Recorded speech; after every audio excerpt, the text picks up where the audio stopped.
Yep.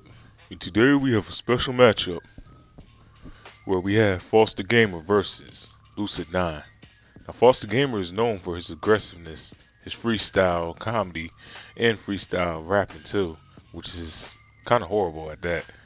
And he is also known for his detective skills. Said he talks the most. He somewhat likes to boast, but at the same time he is very modest.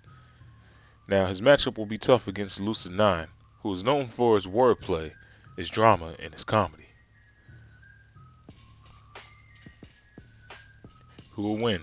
Find out on this streaming session of Lucid9. Alright, besides the fact that you got killed in your lap. Let me chill. What's up, y'all? That would have sucked if I really got into like a whole freestyle spell. That was my plan. I was gonna open up with like a freestyle or something, but I'm like, nah, y'all don't want to see that shit. Let me chill out. Alright,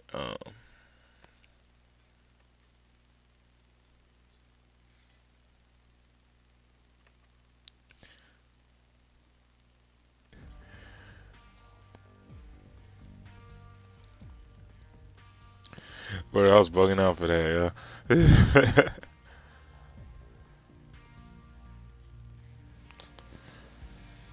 I don't know why that has like a mean lag to it.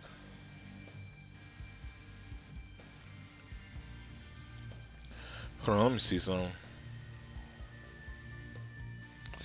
Okay, nah, it's on normal. Alright. Hmm.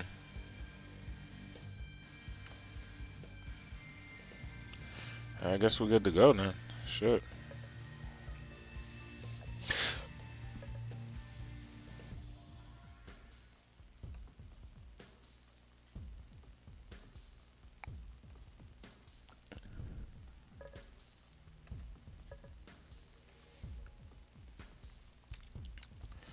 Shit, a little bit tired or whatever. Yo, it's like cold as fuck over here. But it's whatever. We got this.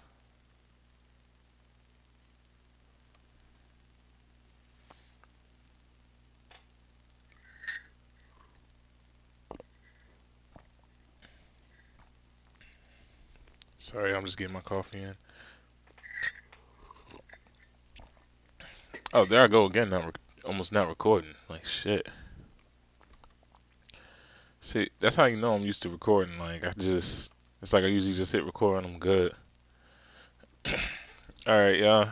So we're on to the next episode and all that shit. And once again, I got this on stream because I figured I'd show y'all like my sessions, how they go, and all that. And I'm pretty sure like sometimes people don't end up watching like the first one, so it's like I do a couple of these. It's like what I'm also thinking about doing is catching up as far as the Mega Man goes, because the Mega Man I'm pretty close to it already, because I didn't go that far in the game. So I might actually start live streaming those episodes. But that's on y'all. Like, as far as that goes, like keep me posted before like I get started on that. But anyway, onto the story.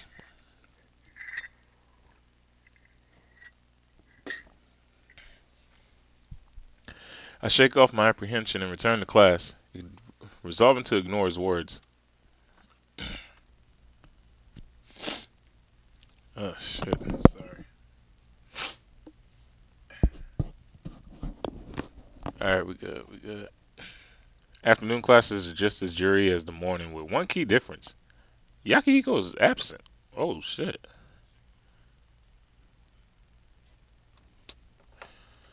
Yo, why is my volume up? It's like I can hear myself talking.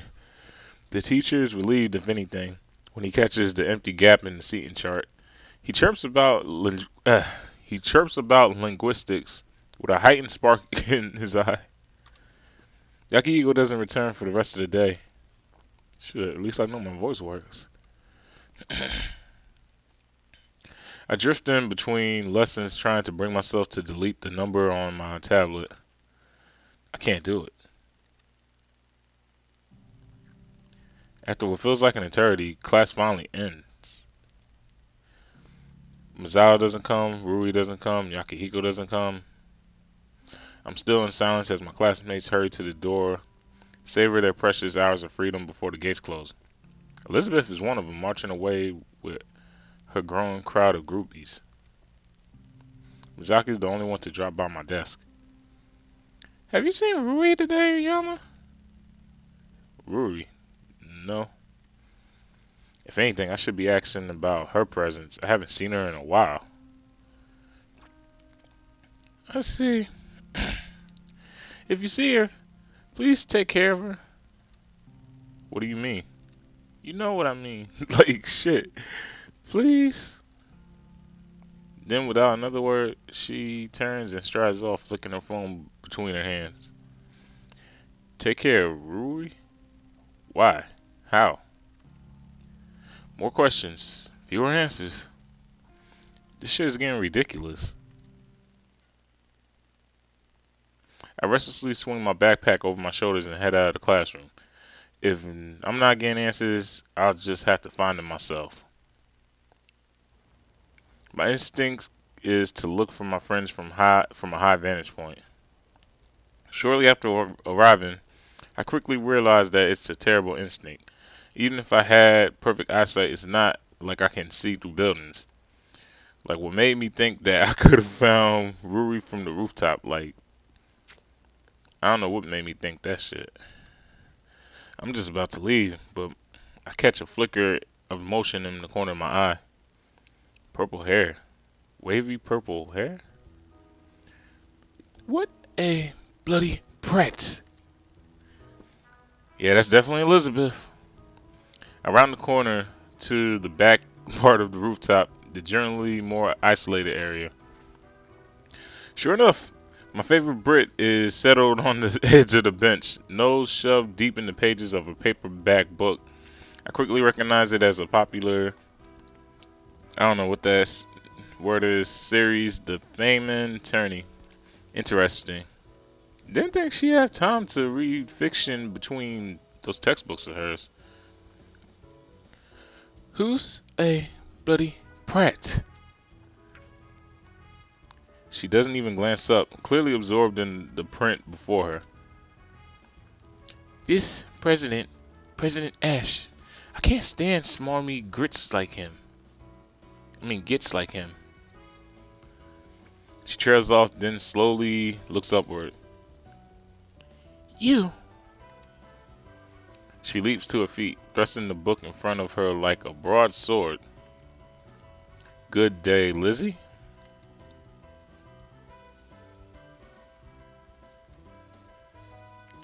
Don't tell anyone. She quickly slides her books behind her, looking down. That was a delayed reaction.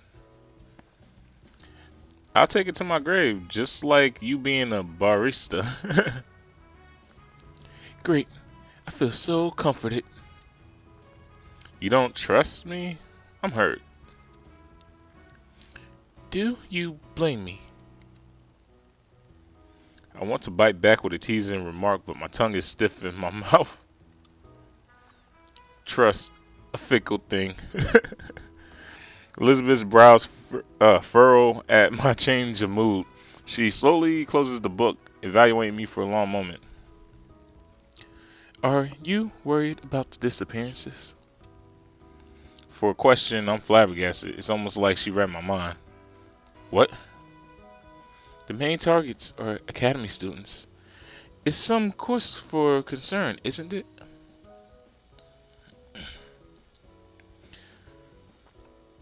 Alright. That wasn't exactly how I'd been thinking about the disappearances, but it doesn't matter. People die anyway.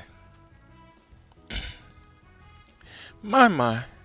I see you have I see you have sky-high expectations of humanity. What can I say? I'm an optimist. An optimist prime. She smirks lightly at this. It seems to soften the hard lines of her face, and it prompts me to speak.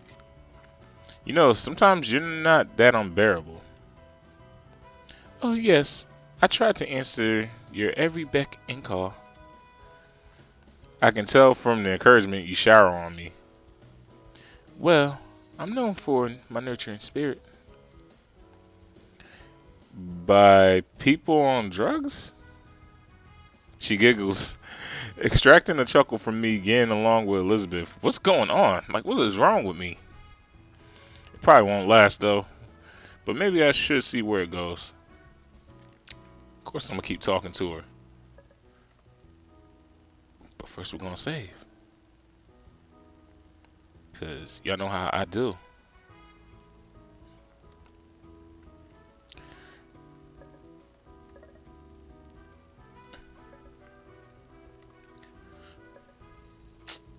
I just realized I probably should have posted the link for this game. It's free, y'all. This game's free, by the way.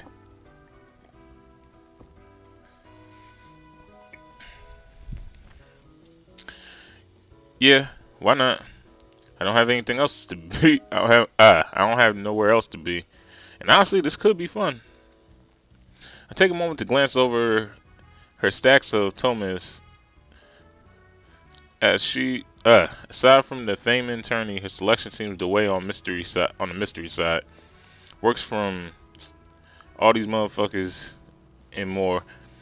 I also catch multiple outliners in the romance department. These your favorite? I've yet decided.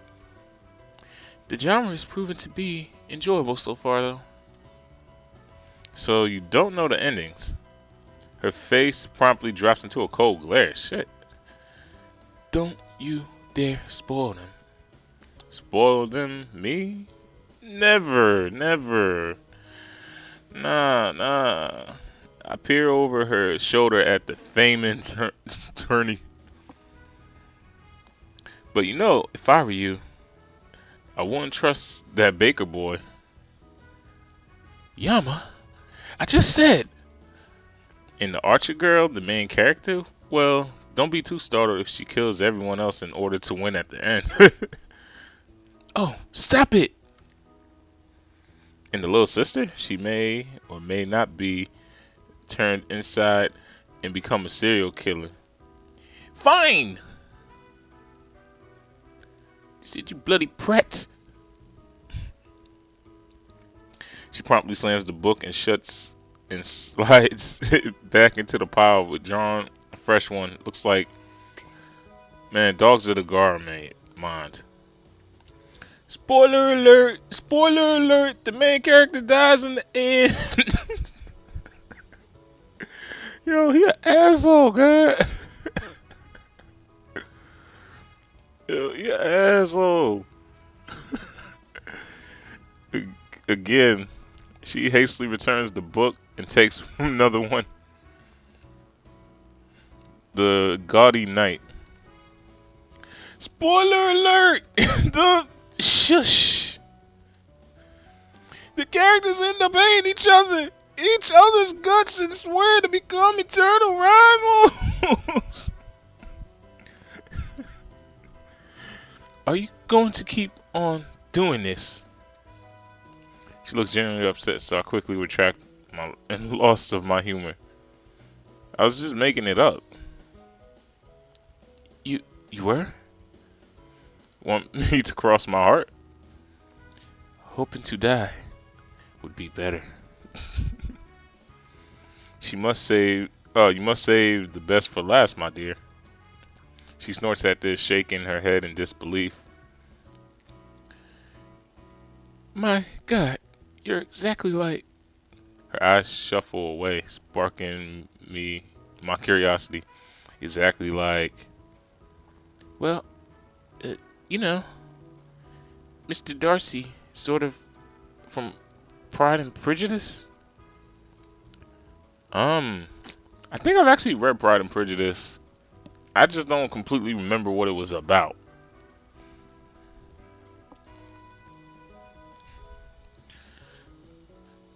Not that you would know about that book anyway. Actually, I read it. You have? Her surprise seems genuine rather than condescending. I decide to respect it. Why, certainly, Miss Burnett. Miss Bennett. I do consider myself to be well read. Elizabeth straightens up. Her lips twitch into a corkish smile. It appears your consideration for being well read are substantially lower than the normalities of society, Mr. Darcy. Well, naturally, it is in accordance with the quality of my company. Hmm. Now, Pride and Prejudice can't be that one about that case. No, I'll look it up later. I'm pretty sure I read that. It's like one of the high school requirements, I think. You gotta read that, Catcher in the Rye. Anyway, I beg your pardon. After all, dear Elizabeth, a poor Miss Bennet you would make. You are but half English. As for you, Mr. Darcy, you are twice as conceited as your original counterpart. Why, thank you. It is naught to be thankful for. A proud man I be. A proud man I may be. But I know where to place my gratitude. Is that place one that exists in this world? Naturally not. So I thought. This is actually fun. When Elizabeth loosens up, her wit and intelligence make for a playful combination. Not that she'd ever actually be Elizabeth Bennet, or that I'd be Mr. Darcy. After all, in the end, they fall in love. Just the thought sends me into a shudder of revulsion. I've a small question for you, Mr. Darcy. What might that be, Miss Bennet? What brings you to the rooftop? Your undying beauty. She flushes brightly even though I was joking. You taint those words with your cap, cap, cap, cap. What? She quickly loses the mask of Elizabeth Bennet in her fervor. You can't say romantic things so easily. It loses its meaning. What, you think I meant it seriously? Well, no, but for example, she clears her throat and stares me dead in the eye. I love you. Despite hating her, do I hate her? Yes, I hate her. I nearly fell back by my stomach turning over. What the heck? I didn't mean it, you see. But you see? No matter your intent, your words have power. And you tell me that you love me to justify this. What? Well, it's not like I bloody meant it. Then why did you say it? To prove a point, you see? You're riled up. You ready to throw them hands at me. That's exactly how I feel when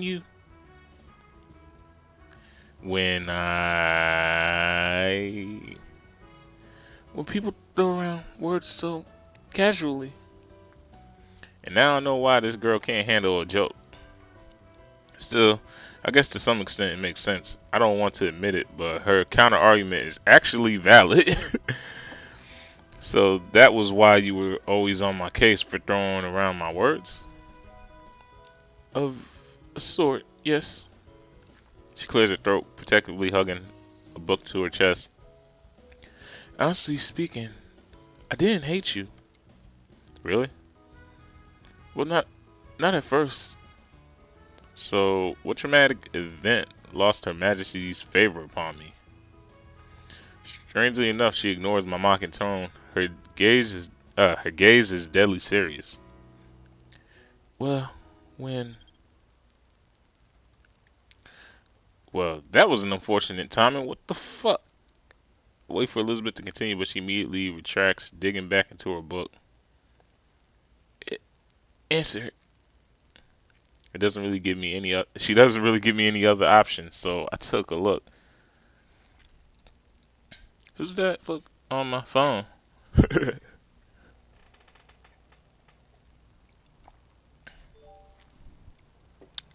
Hey, are you busy right now? I need some grunt labor. Get Marvelous Massa then.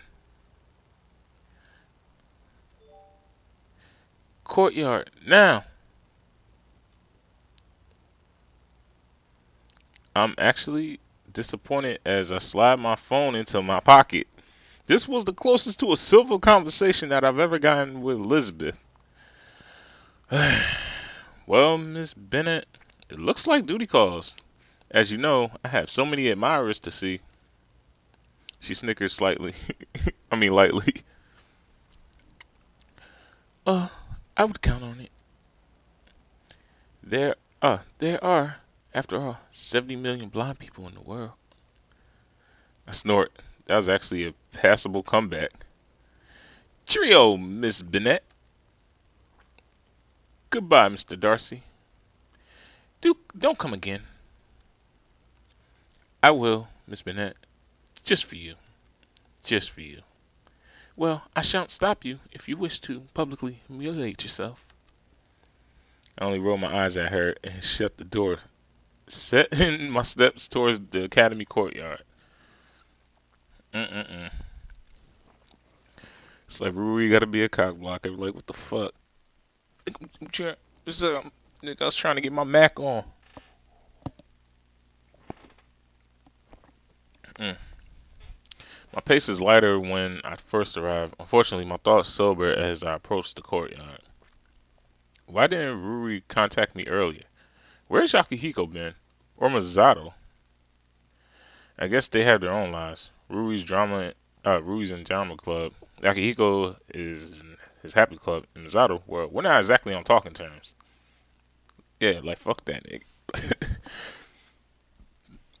Besides, it's not like they're obligated to babysit me every day, logically speaking. Rui is leaning against three humongous suitcases by the nearest bench, biting her lip fruitively as she twines her fingers in her skirt. Yeah, in her skirt. Yeah, like that doesn't sound wrong.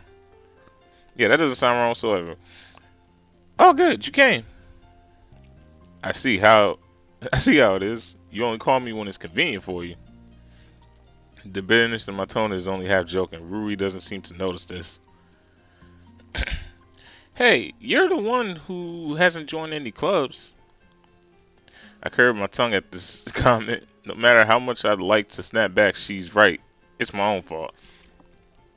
So what's this all about? I'm going back home for a while. What? Where did this come from? Although, judging from Akira's words earlier, I think I know why. I mean, I still come to school every day and everything is just, a little commute. I noticed that she's blatantly dodging the question. It's a 1-hour commute to the other side of town, yo. Well, on the bright side, it's less time with you. Oh, wait, that's how you feel? That's how you feel, huh? It is less time with me, with Masato, with Yahiko, and with everyone. She feels painfully distant. Really, though, it would be nice to spend some time with my parents. You might want to consider doing the same thing. My house is 3 hours away, Rui. In a, I don't know, entirely different city. You haven't called in a while, have you? I only shrug. I don't hate my parents. In fact, if anything, it's the opposite. I hate to cause any more trouble than I already have. Better to leave them peace and quiet. Well, we should go. If I miss my train, I'll be stranded here. For a wild, reckless moment, I seized with the impulse to make her stay. Not that I'd actually do it. Let me guess, you need me to carry the luggage. Well, isn't that what friends are for? What kind of friends do you have? She playfully bumps my shoulder, but it feels foreign, stilted. Really, really nice ones that help an innocent maiden with her luggage, right? I grabbed 2 of the suitcases and pulled them by their handles. They drag against me, protesting with weight. What do you have in here? Bricks? Like bricks of coke or something? Your brain. It's so big. You mean it's so dense? Oh, you mean it's so dense? I chuckle at this. Rui smiles shyly, pulling the remaining suitcases alongside me.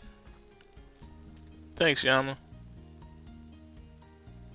We head to the main street in silence, staring everywhere but at each other. It's not until we settle at the bus stop when I find myself with words. I restlessly tap my fingers against the worn metal zippers of a suitcase, searching my thoughts. Why'd you call me instead of Misato? He's kind of the guy you'd want for this. I don't think so. Crap, I just used Elizabeth's voice. Anyway, Misato must be busy with track.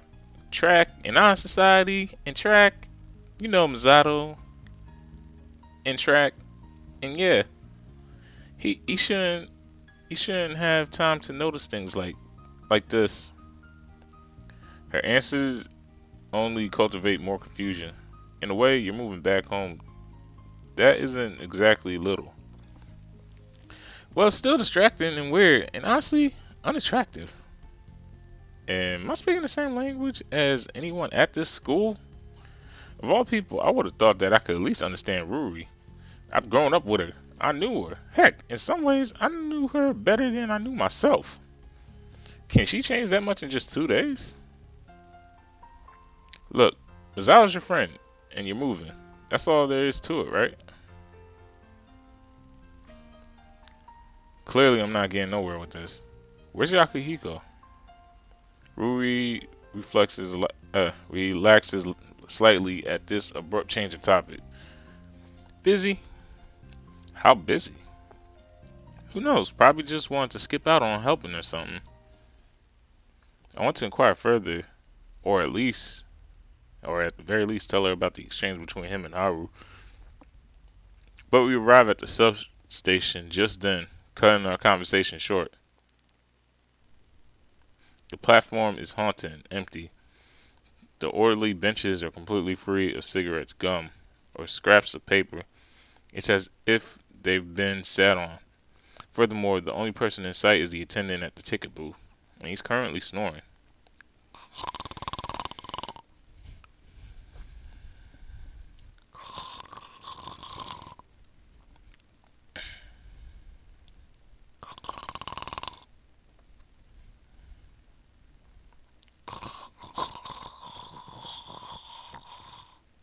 Stop the snoring! In a way, it makes sense. Not only is this a minor station, but Ishimu is known for its strength and security and prosperity. Why would anyone want to leave that? It's beyond me. So wait, he's really known for his security though? Then why is this guy snoring? No, it's still strange. The platform had pretty decent traffic when we were heading to District 8 the other day. But now it's completely empty. Yo, will you be quiet? Anyway, like I was saying, even if this is a quiet spell before rush hour, it is reasonable. Like, right? Come to think of it, how's the city reacting to the disappearances? I live in a bubble where the only reactions I see are ones of fellow students. I have no clue what the common office worker is thinking, or the common housewife, or the common fast food worker. Is this city afraid? Or am I just looking too much into this shit? Ruri quickly tugs at my sleeve, clutching her pre-bought tickets in her hand. This place gives me the creeps. Didn't you go home yesterday night? Oh gosh, don't remind me. I swear there was a zombie hiding in the corner. Boo! Eek! I burst in laughter as she leaps away, flailing her arms wildly in my direction. Yama! Well, see any zombies? Do you? I wish Miki were here. She could return the favor with, oh, I don't know, a little scare. A scare? Say, an innocent little bug? Don't you dare. Or maybe a big, hairy spider with huge eyes and splinters that click together as if, come here! I lunge at her. She darts further down the platform, giggling lightly. I bolt towards her, but suddenly a shadow darts across the edge of my vision. Get away from me! What? Stop short. Ruri also grinds to a halt. Two academy students are sprinting across the platform on the opposite side of the track, weaving between the columns, jumping over the benches in haste to what? At first I think there's usual casual race, but when the second student crashes into the trash can and then plants on the ground, the first doesn't even spare him a glance. It's Yakihiko. She gestures to the student who just took a nasty fall. I look again, stomach dropping as I recognize the familiar head of blonde hair. Yakihiko, what's he doing here? He's struggling to pull himself to his feet, clutching at his ribs. His face is twisted in a way that I've never seen before. Harsh angles and contorted lines. I said contorted lines that make him look like a completely different person. The other boy who's currently halfway down the platform is a bony and pale brown hair that hangs over his eyes. Fuck. Soji and Yakihiko, what are they doing here? Isn't Soji supposed to be missing? If, of course, the words of Irie's bully can be trusted. Why they're running? What's going? Yo, you know what they're doing. I said get away. Soji, don't be like this. I hear the faint blare of incoming trains. Oh shit. Yep. Soji staggers closer to the tracks. Wild look in his eye. I know what you're trying to do. I know who you are. You're too close, Soji. Ruri bolts forward, but I catch a glimpse of the train and snag the collar of her jacket. Don't. You'll just hurt yourself. The words slip from my throat. Cool, slimy, like a serpent. But Yakihiko suddenly throws himself at Soji, tackling him closer to the train. Ruri tenses but doesn't move. Get off! No. You're not in your right mind, Soji. Soji socks him right in the jaw. Yakihiko flinches backwards, but keeps his grip secure as he drags himself to his feet. The train blares its incoming approach. What is he doing? Soji wriggles in his grasp, snapping his feet at Yakihiko's knees. But Yakihiko refuses to buckle. He stumbles closer to the track, ignoring Shoji's fingernails prying at his hands. The train surges closer as they pass over the caution line. Shit. Stop fighting me! Let go! Ruri clutches my arm, staring pleadingly at me. We need to help. We can't. What? No, we need to call the police, hospital, someone. It's too late. The lights flare in the tunnel and the barrels close. Ruri slumps against my chest, eyes blank. Soji braces his feet against the ground as Yakihiko staggers to the edge. He's screaming now. Half of the words are indistinguishable, drowned by the horn. Killed. Just stood. Watched. It's not fault. Disgusting. Liar. Finally, Yakihiko wrenches his arm. Soji towers near the edge, limbs thrown back. The train thunders forward. Fuck. I absently cover Rui's eyes with my hand, my gaze transfixed at.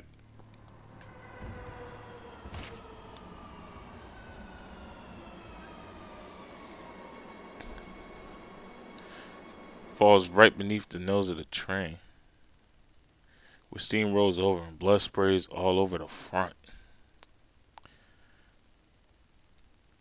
I barely catch a glimpse of Yakihiko's face transfixed with horror before the train pulls to stop between us. What happened? Yama! What? My head begins to spin as red pulses before my eyes. No. Oh no. No. Yama, listen to me. You okay? You'll be fine. I stumble backwards, my hands groping for a wall, a bench, anything. My stomach riz with nausea. We're in Ishimu, Yama. We're in the train station. You can breathe. It's okay. It's okay. The smell of iron, smokes, pummels my nostril. My vision twists into monochrome. Barui fades out of sight. Her words blurring in my ears. Fine. Don't. Okay. Here. I fall away from reality. Screams of the passerbys ringing in my ear.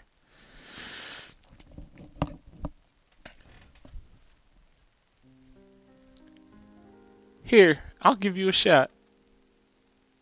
Shit, I'm bugging with Elizabeth shit. Actually, hold on. What time is it?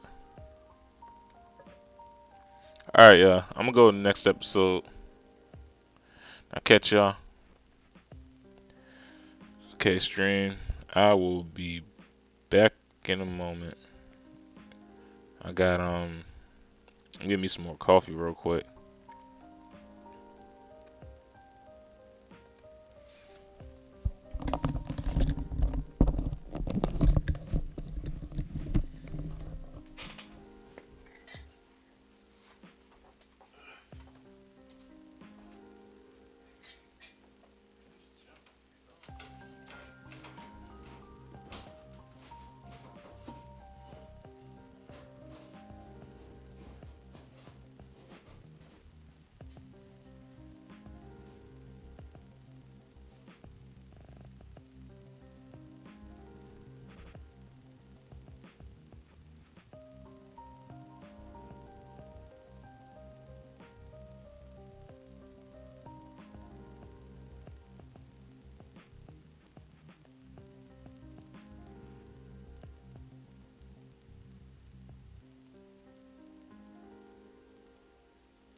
Whew.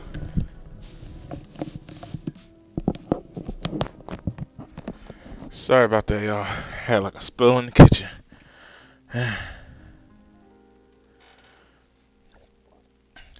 Alright, we all good. Whew. I catch my breath there.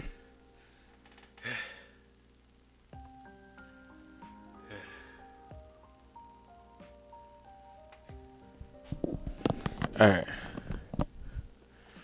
Coffee, check.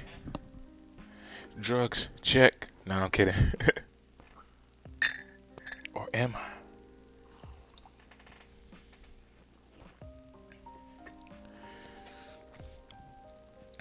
Okay, here we go. Here, I'll give you a shot. Yeah, I hate shots. It's okay. This one won't hurt. Are you sure? Well, not much. Circle, circle, dot, dot. Now you've got your cootie shot. So I won't die? Yeah. That's what the shots do, right? Yeah. Thanks, sis.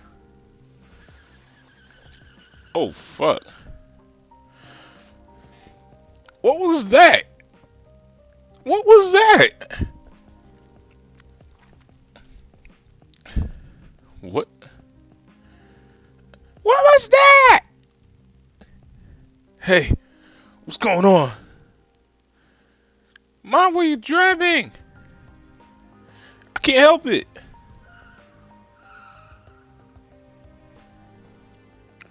Good heavens, what is out there? Ice, lots of it. Sweepers must have delayed. Well, pull over, stop, do something. Just sit tight and be quiet. I need to concentrate. See, Dex, this is why you should never got a license, my dude. Misu, I don't like this bus. We'll be fine. Don't worry.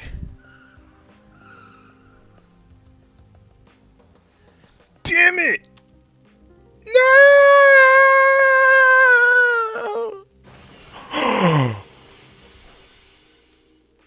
No. Yama. Oh, shit, no.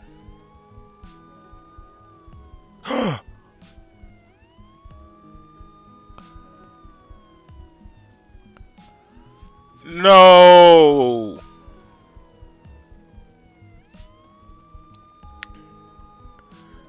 Not like this, yo. No.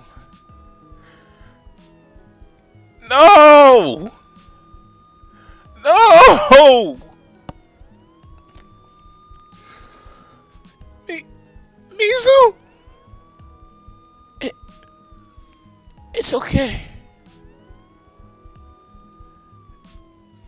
Get off, sis. I can't breathe.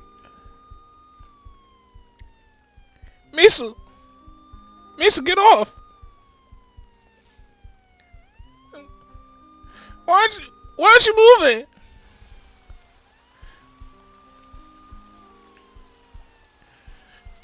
Please, sis. Officer, kid's alive. Back. How? Air pocket. Looks like glass. Quick, get.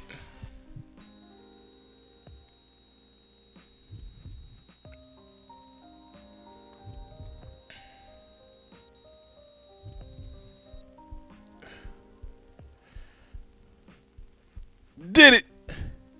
Get him too. The girl. Dent. Instantaneous. Civilians escort away. Give back, you! Oh God, no. Hana. Ryoshi.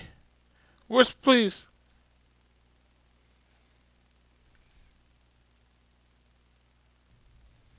My eyes shoot open. I clutch at my chest, coughing violently. A hand immediately grabs my shoulder, and I feel cold and solid at my lips. A glass, water. I guzzle it violently, throat burning as if it slips into my stomach. My vision finally begins to clear. I bundled up in a large comforter reclined against my sofa. Ruri is kneeling in front of me, her expression written with concern. She hesitantly brushes her fingertips against my forehead. They feel like ice. You're burning up. She hurries back into the kitchen. I hear the comforting gargle of my faucet. The warm scent of chicken broth drifts through the air. What happened? The words escape from my throat in a croaky groan. Ruri quickly returns and slips newly refilled glass into my hand. I slip it slower this time. You were in shock. You lapsed twice as we came to your apartment. Thankfully you didn't faint until we got here.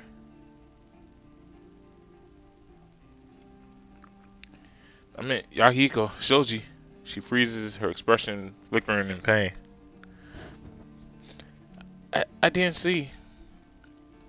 Everyone rushed out of the train to see what had happened. There were police, ambulance, reporters.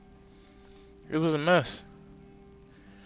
I narrowed my eyes at her. Her hands are clasped tightly, shaking in her lap. Nervousness, definitely from trauma. Not quite. Are you hiding something from me, Rui? They arrested Yahiko. What? He's being detained at the station. How long have I been out? My chest suddenly seizes, pushing me into a coughing fit. Rui disappears into the kitchen and comes back with a bowl of steaming chicken. Noodle soup. Chicken noodle soup. A chicken noodle soup. Eat this. I work to spoon the food into my mouth, but my hands are shaking uncontrollably. Rapid thoughts, one after another, pounding at my head. Did Yakihiko just kill someone? Did Soji just die before my eyes? Let me... She takes a bowl from my grasp, holding the spoon before my lips. Feeding me? Really? I mean, what else am I supposed to do? Let you starve? She quickly jams the spoon in my mouth. The warm savory liquid soothes my throat. I instantly hum in approval. It's good. Well, duh. Thought dawns on me as I take another spoonful of soup. What happened to your luggage? Luggage? You were going back home. Well, plans change. That does tend to happen when you see someone die. Does Masato know? I don't know. You haven't told him. Well, where's he been? Has he contacted you? No, he hasn't, okay? And he won't. She grips the bowl in both hands. Her shoulders slumping for the first time. I notice how tired she looks. I'm sorry. I shouldn't have yelled at you. No, it's good. But what's been happening to all of us? What's up with, why do I feel like I'm in a cliche anime? How are you feeling? I'm fine. I see that bloodshot veins in her eyes and the deep shadow to her skin and how there's no life to her smile. Liar. Come here. Take the bowl from my hands, place it on the ground, and slide her arm around her shoulder, rubbing it gently. She seems to collapse inadvertently, hiding her face in her hands. What? Why is this happening? It's okay. I don't understand. First, it's with Misato. Then Akira. Then Yahiko. Everyone's leaving. Leaving? Don't worry. I won't leave. She relaxes at my words and wipes a sleeve across her face. Well, it's not like anyone else will put up with you. Heh, right. Her mood seems to lighten, but her brow flickers in concern. You saw Misu, didn't you? Her nod silently, trying to swallow past the lump in my throat. Yeah, I did. And it's okay. This wasn't the first time. I try to pass this off as a joke, but Ryu grows deathly still. What? I. Sorry about that, y'all. Maybe this wasn't a good idea. What am I supposed to say? I nearly drowned yesterday? Never mind. Yama, tell me what happened. Now. Her eyes pierce through me and her mouth is set in a hard frown. Looks like I should have just come clean. I almost drowned yesterday. You know the Rainbow River? Soji was drowning. I thought I could save him. But that river. I know. It was the first reason why my family had moved away from Ishimu. Because of what happened in that river. The river that further upstream bordered a certain elementary school. Oh shit. I give Yama props then. Like, yo, this dude tried to save a guy's life in the same river that took his sister's life. And I had a sibling, but after the incident in the river, a frightening bus crash that resulted in around 30 casualties. Well, we didn't stick around, so we moved to a nice town 3 hours away, a place called Seto, where we were supposed to start over. A town where I met Ruri and Mizaki. But then when Ruri's parents found jobs in the prosperous metropolis of Ishimu, they couldn't hesitate to take them. Not when they were still working through the aftermath of the recession. So Ruri came to Ishimu, and I came with her. Back to this cursed city and its cursed river. You know how dangerous that river can be. Why would you even? You can't even swim. Yeah, well, there's a reason it turned out the way it did. And when were you gonna tell me this? The edge to her voice alerts me just how distressed she is. Is it really such a big deal? You could have died. Well, I didn't. I'm a survivor. That's not the problem, Yama. You don't tell me anything. Her sudden burst stuns me into silence. She grips my shoulder, fingers curling and comforting and digging into my arms. You're always hiding things. I never know what's going on. You don't trust me. Why? Why? Her voice is shaking. I work to speak past the numbness on my tongue. I don't hide anything from. Then what about Shigure? What about the investigation? What about the serial murders? What about? She grips my shirt, tears dripping onto my comforter. You haven't told me anything. That you've been staying up late? That these things keep happening to you? I don't know what you've been doing after school. I don't even see you around. I blurted out one thing in mind. How did you know about the investigation? Is that what's important right now? You're investigating serial killings, Yama. You don't have any training in anything. You're just a kid, and you can't do that. Can't do what? Can't do anything? Can't do anything? Has there ever been something that I could do? Not a good student. Not a good son. Not a good investigator. Tell me, Ruri. Is there anything I'm good at? You know being an average student is just fine. It keeps you alive. I can't live like that. If you keep this up, you're not going to live at all. Don't you get it? I'm fine with that. What are you even saying? I'm sick of being useless.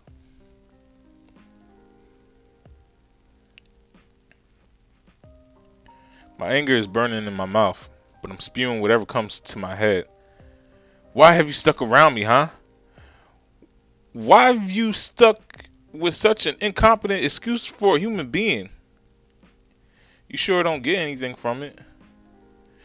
The only thing you're incompetent at is telling me when important stuff happens in your life. Like, oh, I don't know, the fact that you almost drowned yesterday? Am I really a friend of you to you? What kind of friend? What is a friend? Someone who makes you feel nice and cozy? Is that why you were with me? Sticking around someone you know you're better than at everything?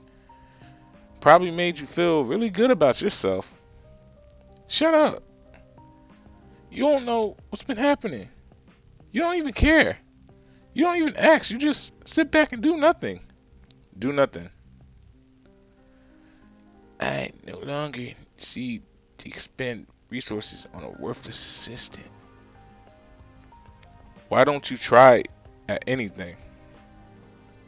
You're the genius. Figure it out. Rage floods to the tip of my fingers. I can feel venom sticking over my tongue. I do nothing. I sit around in my apartment, twiddle my thumbs all day. Yep, that's me. That's Yama Ishimoto. What a kid. What a stupid, arrogant kid. Did nothing why his sister, his older sister, would have so much potential. Yama, you know what she wanted to be? A defense attorney. At 9 years old, she didn't know what it was. She just asked her parents what is the best job to protect people. And they said, a lawyer. So she had her heart set on being a lawyer. She wanted to be Phoenix Wright. Meanwhile, what did Yama want to be? Good old Yama Ishimoto wanted to be, wait for it, tree. Yes, I kid you not, a tree. The kind with leaves and a trunk and all that shit. Why? Because trees were tall and green. And he thought both of these attributes were pretty cool at the time. Stupid, isn't it? You know what would have been better? If Yama died and Misu had lived. I would have liked that. Wouldn't you have liked that? Don't blame yourself for that, Yama. It wasn't your fault that she died. It was a blizzard. The bus driver. The sweepers. You shouldn't have been on that bus in the first place. I'd like to think that. I really would. And maybe for a while I did. I clench my hands until my nails are digging grooves in the base of my palm. But you know what? Someone kept bringing it up. What? You could have left me alone. You could have let me forget. But you didn't let me. Why? Why do you keep nagging me? Why are you so insistent on sticking around me every day, every hour, every minute? What, I can't do anything on my own now? It always needs to be with you. Tears fill in her eyes and she spills onto her cheek. My eyes and throat are burning. My tongue feels like it's on fire, but I can't stop. I was fine. Life was fine. And then you came. You made me think of her. Do you like it when I suffer? Do you like seeing me in pain? Well, congratulations, because you did an excellent job. My head swivels to the side, cheeks smarting on the impact of Rue's palm. She stares angrily at me, tears dripping from her chin onto the carpet. I'm sorry.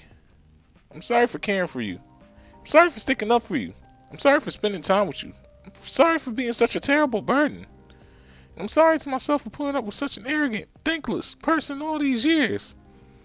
Her every word socks me straight in the gut, even though she speaks quietly. Thanks for being honest with me. I didn't realize that I was such a horrible person.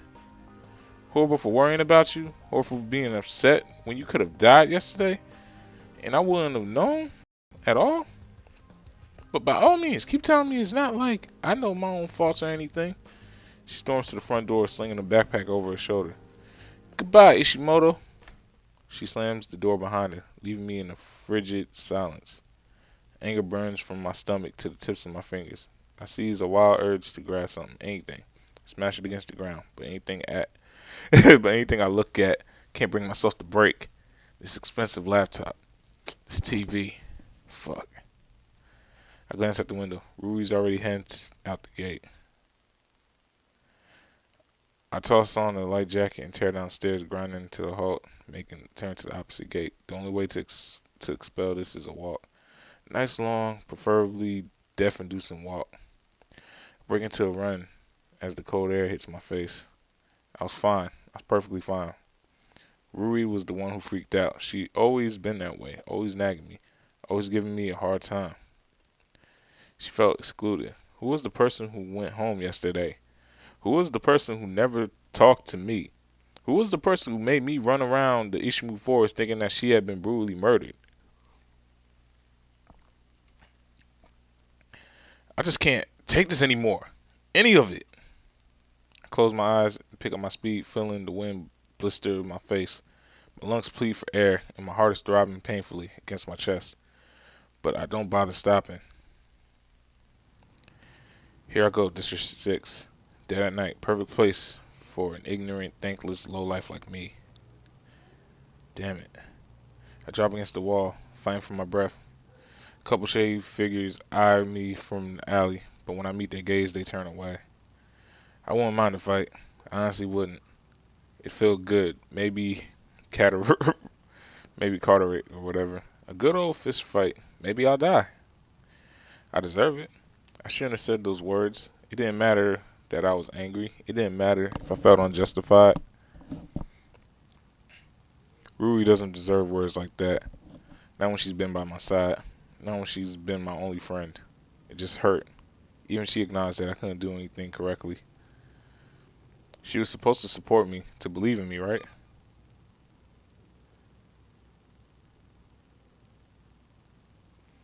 Haru? Why would he be pinging me?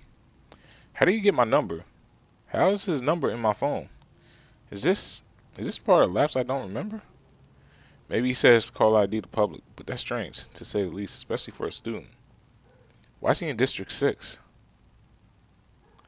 Cautiously follow the indicator, keeping to the shadows as I approach.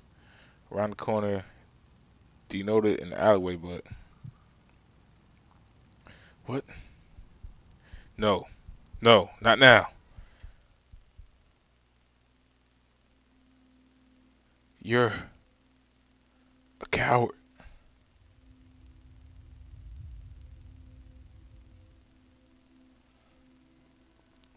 See about that.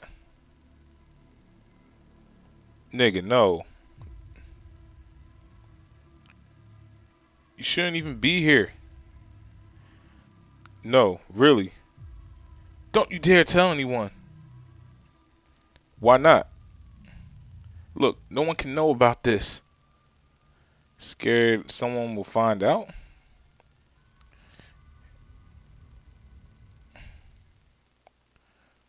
All this time. I should have known. Why? Why? I joke frankly, clinging to my bedpost. My vision is still swimming. My mouth dry with a bitter aftertaste of an anxiety medication. No, of all times, it had to have been then. I squeeze my eyes shut in vain, attempt to recall the images that have just passed through my retinas, but they're already gone. What happened? Why did I see a mutilated body? And why did I see Aiko? What did I talk about? What the hell happened? I struggle to roll out of bed, but my limbs are frozen with terror, plastered to the sheets beneath my racing heartbeat. You're a coward. Who was that? Who said that? Why did they say it? How did I? No. Seize my phone, looking through my messages, my calls, a clue, a hint, a status update.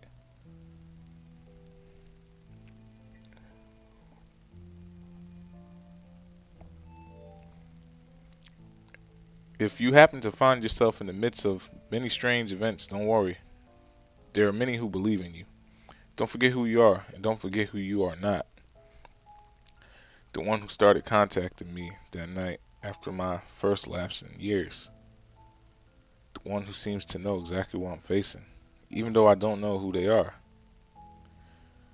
What a convenient response, almost if it's exactly what I need to hear. I shut my phone, tossing it away. For me, it's Uh, tossing it as far away from me as possible. Who am I during those lapses? Hmm.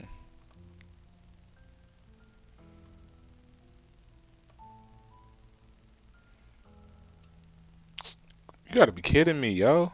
Why does it keep doing that shit? Okay, it's a brain injury incident. You suffer a brief lapse. Actually, let me say it again because I have not saved this shit in a minute. Alright, I'm saving.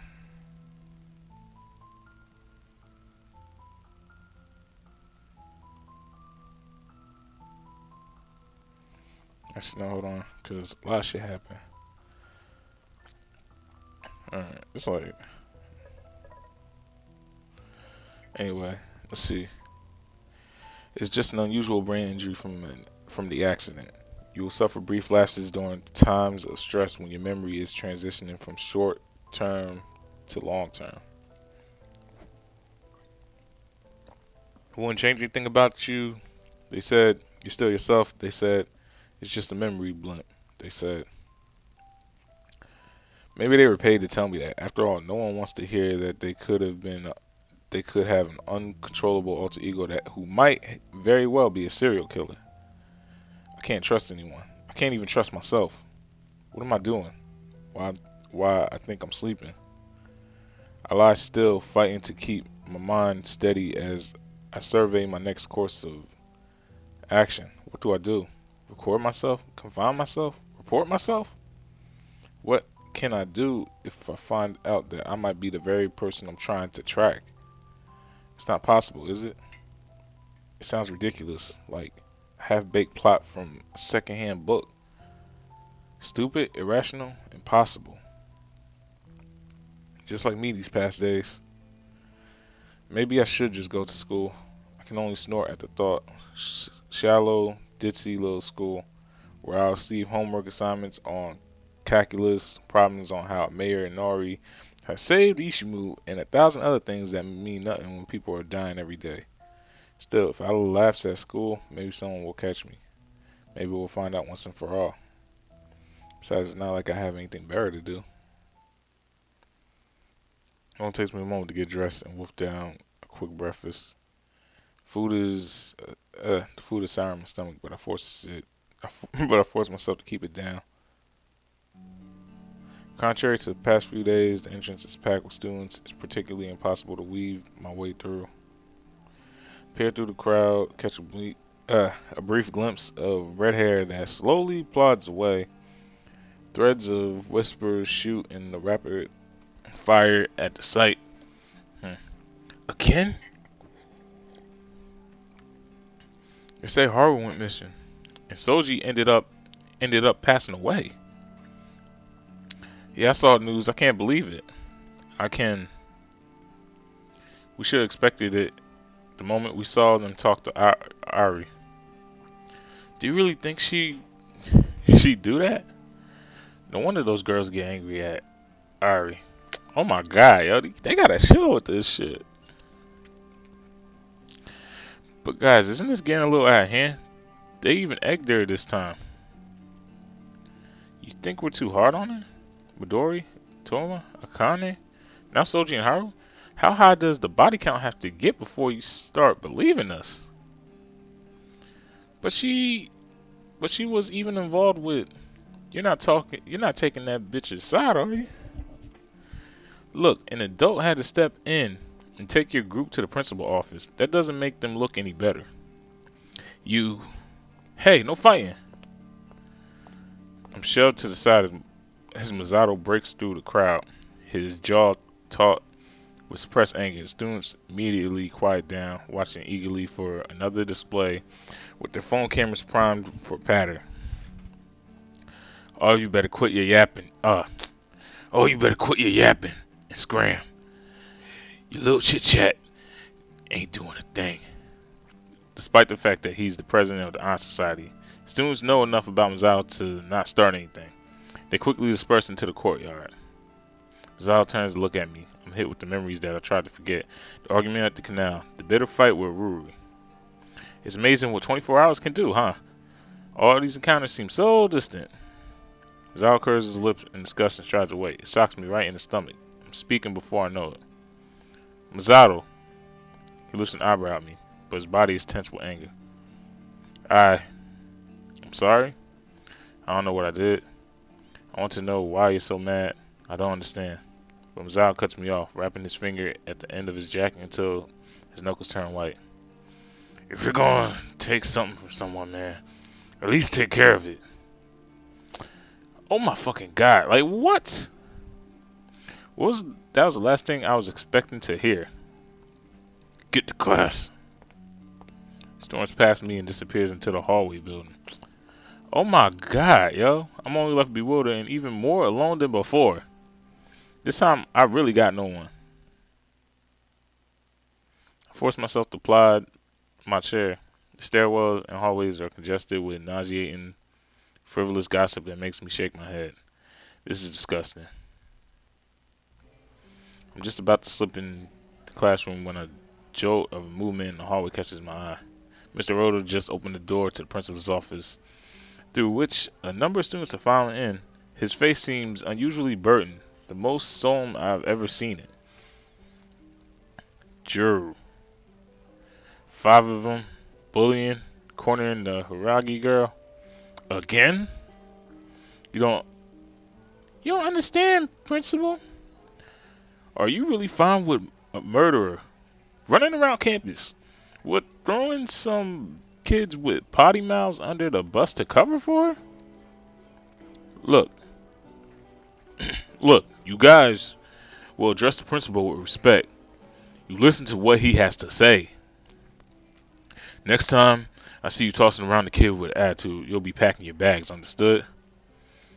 Like, I don't play that shit. I've never thought, it's like I never heard him sound so harsh. The students instinctively step back like he's emitting some dark aura. Mr. Ryota, how can you say that when Haru's gone? Haru Banyan gone? Yeah, that sounded weird how I said that shit. What? You didn't know? He's been gone since last afternoon. He didn't even come back to school for curfew. But Haru's a smart kid. Didn't he know to stay? What does that matter? Midori, Toma, Akane, they were inside the school after curfew, but they disappeared anyway. Inside, outside, doesn't matter. We're doomed! She bursts into tears as Mr. Ryota, frozen in place, looks strangely awkward.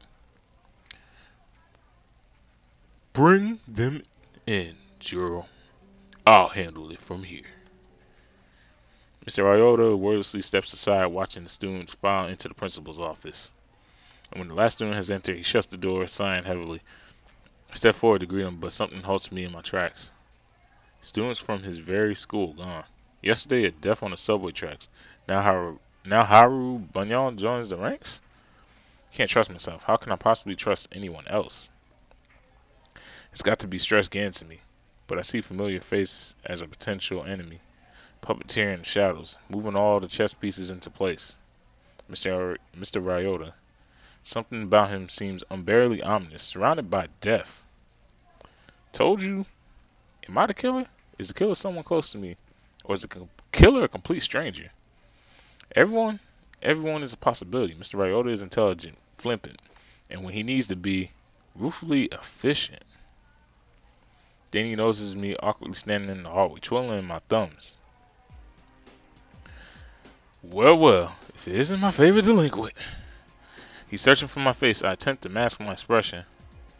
I can't show anything, not now. Hey, Mr. Ryota. I decide not to mention the scene that I just witnessed. Maybe it's better if he doesn't know. Kid, you got bags for days under your eyes.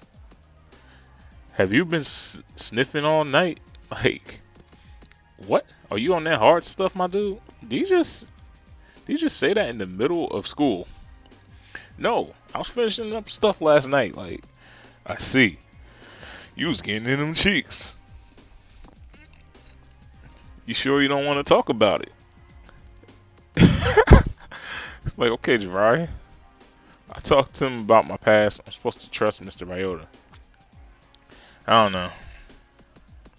We got some time before class starts. It's up to you. I'm pretty sure your ass don't want to go to class anyway. Wouldn't it be better to run my thoughts by him? He has information about students that I could never get otherwise. Okay, your office? We slip into Mr. Ryota's office without any hesitation. Mr. Ryota settles back into his desk. He's still eyeing me closely before he trusts me about as much as I trust him. You're really different today, Yama. What happened? What's bothering you? Did I really look that haggard? I thought I put up a passable front. That obvious? Once upon a time, kid, I was also a student. I pulled all-nighters for exams, just like you. Except this one doesn't seem related to an exam. Exams are the furthest thing from my mind at the moment, that's for sure. Mr. Ryota, about the murders. He frowns at my question. Still interested in that? It's difficult to keep my composure up, but I managed to look him straight in the eye. Please, if you could just answer one question of mine about it. I can see the reluctance in his gaze, but after a long moment, he finally relents with a silent nod.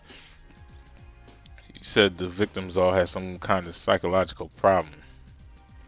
Could you look up their connections with... It's just a shot in the dark. I don't even know if the killer is someone who I've met in person, but I got to see if they all have any relationship with.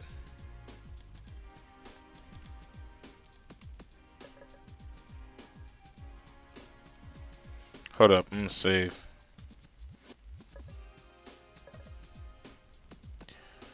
Alright, I'm gonna come. I guess let me see what time it is. I said time. Okay, so I'm gonna catch y'all next episode, and by next episode, I'm gonna probably have this figured out. But for now, I'm probably gonna just talk on stream while I figure out who I want to ask about. So I'll see y'all next episode. In stream, we're about to get into some what I call deduction.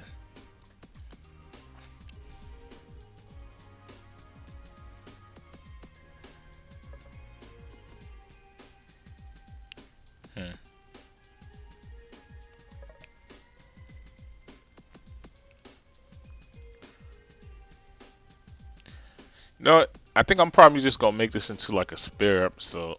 I said spare episode, like I'm gonna call it. I could probably just call this deduction 2. Alright, so this is what I call the deduction 2 basically.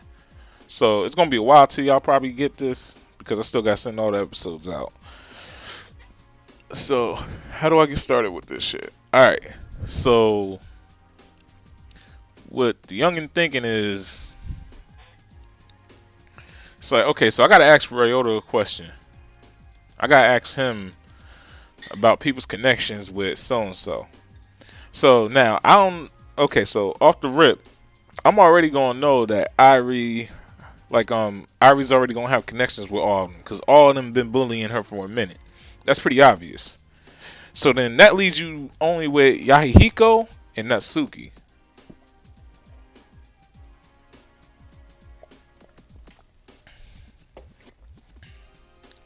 Now my whole thing is I could ask him about Natsuki, but I'm not. My whole thing is this: why would I even ask him about Natsuki? Like why would I even need to like ask him about Tanaka? Because right now I'm leaning heavily towards Yahihiko because of his stupid happy club. But we're gonna get into Yakihiko in a second. All right, I'm gonna go into Natsuki. So yeah, Natsuki is this mysterious girl, whatever that like people get information from. I get that. And then for some reason she seems to know like she seems to know much about Yama, more than Yama would expect. And at first I was thinking like maybe she has connection to Yama. But in reality, what I'm thinking actually is like it happens to be a coincidence that she had a class that studies psychology. So in that case, that's how she figured out Yama is going through like that whole genocide show from Danganronpa shit. So my whole thing is this now. maybe she's noticed Yama whenever he's had his actual lapses, and that's how she knows about it. Or either that, or maybe whenever Yama is having his lapses and he disappears, he talks to Natsuki. So Natsuki instantly knows. Now, my next question is, it's like why is Natsuki telling Yama to even stay out of like the biz? Like why is she doing that? She knows something that Yama and I guess Shigure don't know.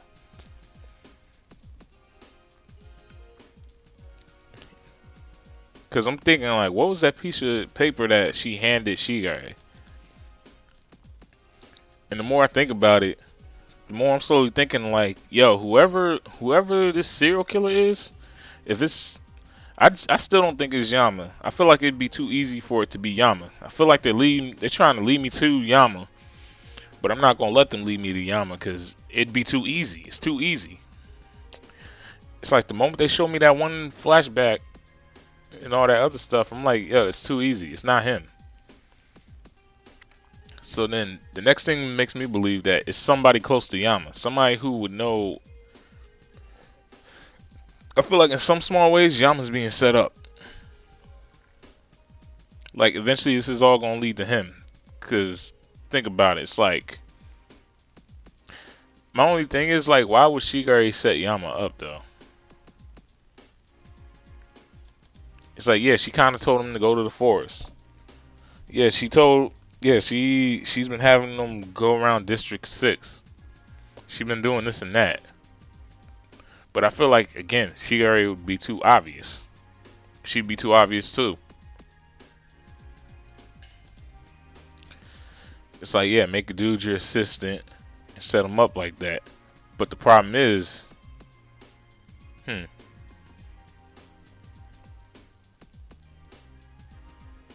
actually, Shigure is not too far off because so far I've only seen like maybe 2 police officers, and one of them at the scene like confirmed that Shigure was like employing Yama. And I get it, school ID and all that, but it's like Natsuki said something that was interesting. Like Shigure, I guess, is not like a completely like a professional detective, or she's like an old detective or something. And I guess she's retired, or she just has like enough history with the cops. But my whole thing is like, why would Shigure set Yama up? It's like why would Shigure really be the serial killer? Then again, she could have killed her own husband at that.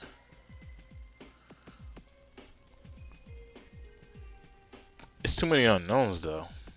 Because it's like, why would you spend time solving your own case when nobody can figure it out to begin with? Unless, yeah, she could be trying to frame Yama.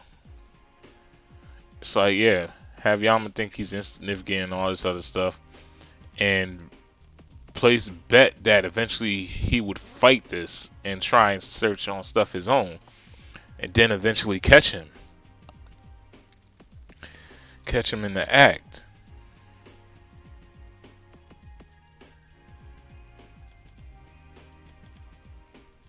Yeah, that could end up being the case. Like, she could have caught him in the act or something.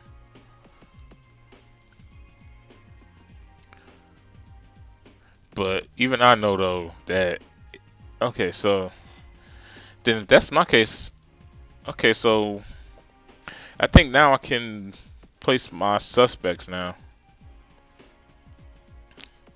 Cause Yahihiko's kind of like suspect to me too. It's like, why would I make Yahihiko, why would I make Yahihiko? I don't know. Yahihiko does have his serious moments. Like, he could be fronting. And then think about it. He has the finance and the backup to actually get a lot of this stuff done. Yahihiko has the finances to get this stuff done. His family's rich. So he could very well be a suspect.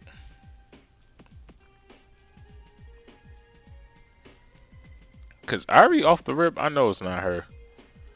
She is too. And then think about it. These murder, like apparently this guy's like this serial killer has apparently been murdering for like almost 2 years. Yama's a senior.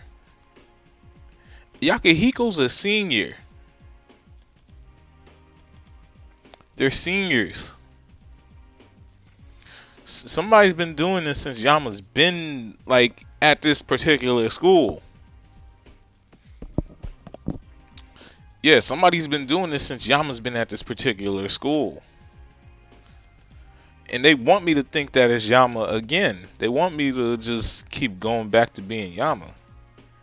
And it's like, yo guys, I'm not being biased. It's just, I see it for what it is. It's like, they just really trying to set it up. But it's like, I don't feel like it's Yama. And I don't feel like it's his alter ego either. But it's like, I don't know, it's just too coincidental though.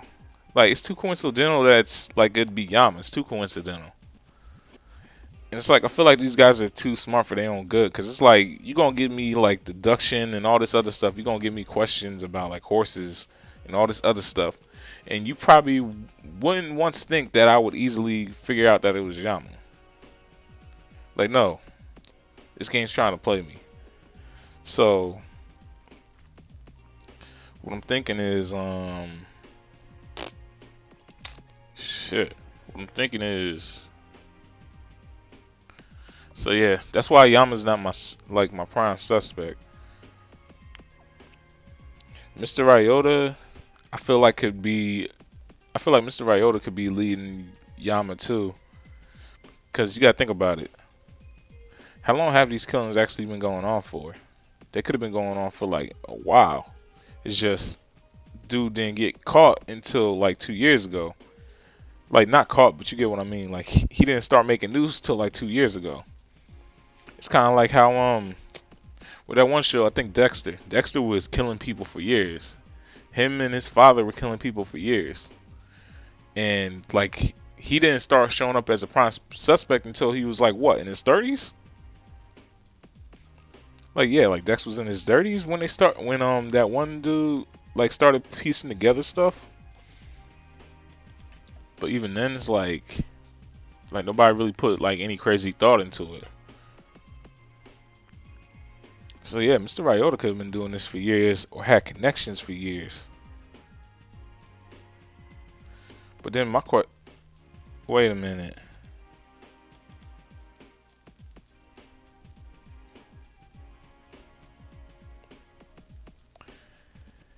He knows about Shigare.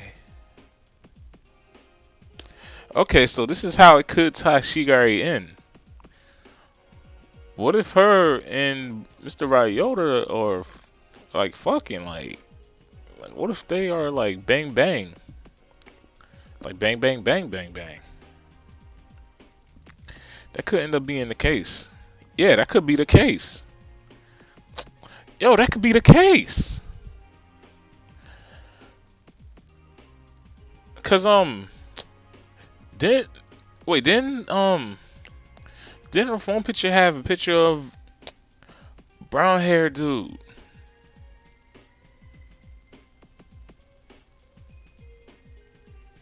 Yeah, I think Shigare's boyfriend was a brown haired guy. I gotta look back into the footage, yo.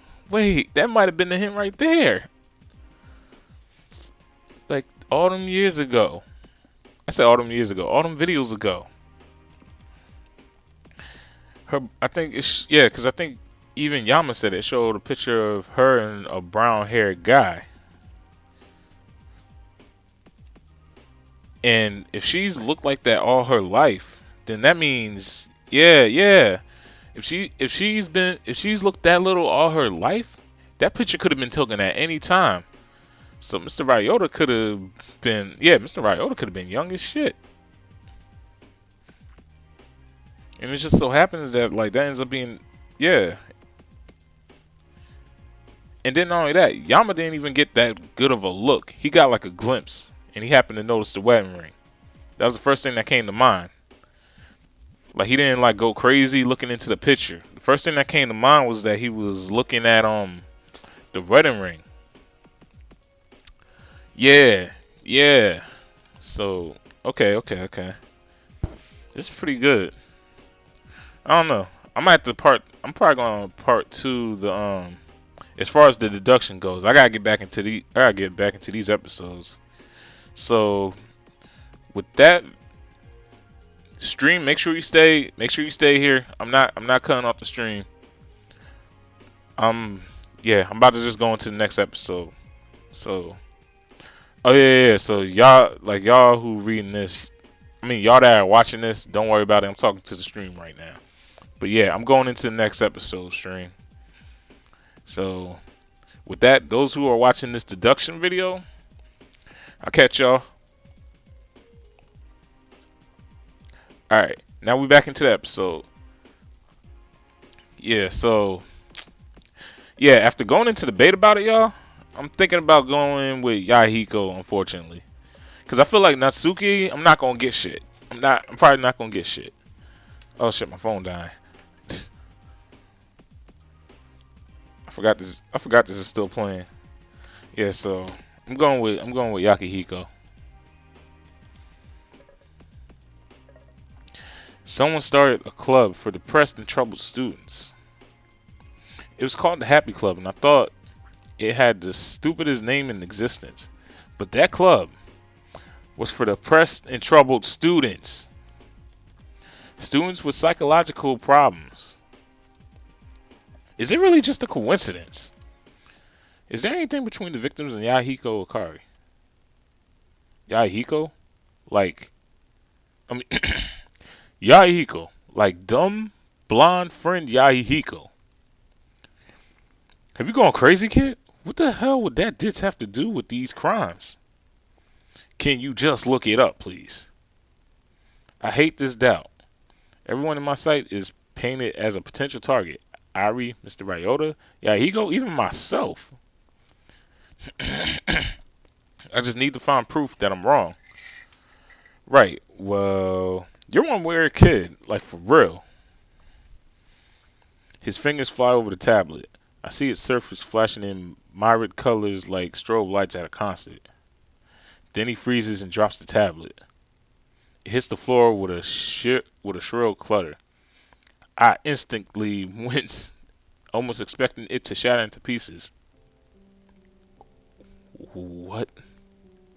What the fuck? Gingerly, I step forward to pick it up. The screen is a mash of information tidbits from school records, patter feeds, and photos from Instacam. A group picture of a bunch of teens hanging out at the park, faces tagged as Yakihiko, Akari, Kane, Shikuno, Soji, and Haru Banya. A matching pat from Yahiko announcing the very first meeting of the Happy Club. An update from the roommate of Midori Mano, claiming that Yahiko was harassing Midori with the most horrible pickup lines, and she doesn't even like chocolate. A picture of the orientation groups before school started, including Tomo as part of Yahiko's orientation group. He led orientation?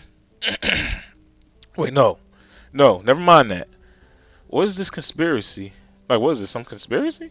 It's like the universe was just waiting for me to dig into Yahiko Akari so that it would flood me with information that could possibly be coincidental. The common thread is Yahiko. No, this is ridiculous. I reject this reality and substitute my own.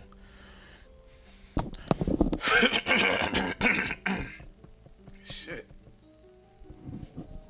Sorry, y'all, that was real too. Oh my god. Well, I mean, maybe there's someone else in common, but there's a trend I can't ignore. And even worse, each victim is progressively closer to Yahiko. Mr. Ryota, if this is true, I look to Mr. Ryota, but he's only staring at the floor. Uncharacteristic shock act all over his face. Mr. Ryota. Huh? Oh, I'm sorry.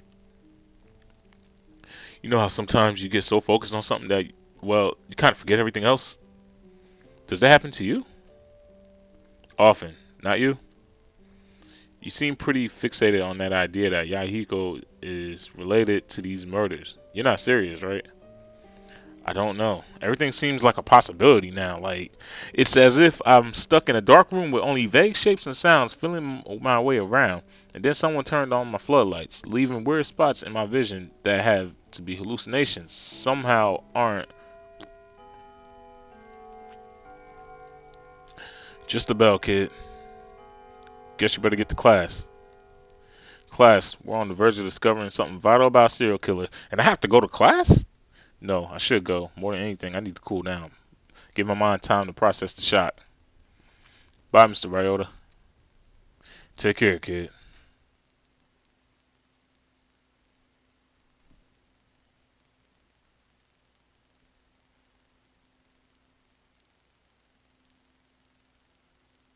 I see the out of the office and race down the hall. My mind still hazy with thought. There has to be another explanation. I must have missed something. Maybe I just shouldn't think about this until later. Hmm. When I arrive, I notice that Yahiko is already in his chair. I instantly freeze when I see him, worry still fresh in my mind. But wait, didn't Ruri say that Yahiko has been arrested? After the subway incident, hadn't he been thrown under suspicion of Soji's death? And yet, I saw him at District 6 last night. I definitely ran into Yahiko Akari, and we definitely had some kind of conversation. True, a lot of time passed because of my lapse. There were a good number of hours between the subway incident and the alley incident.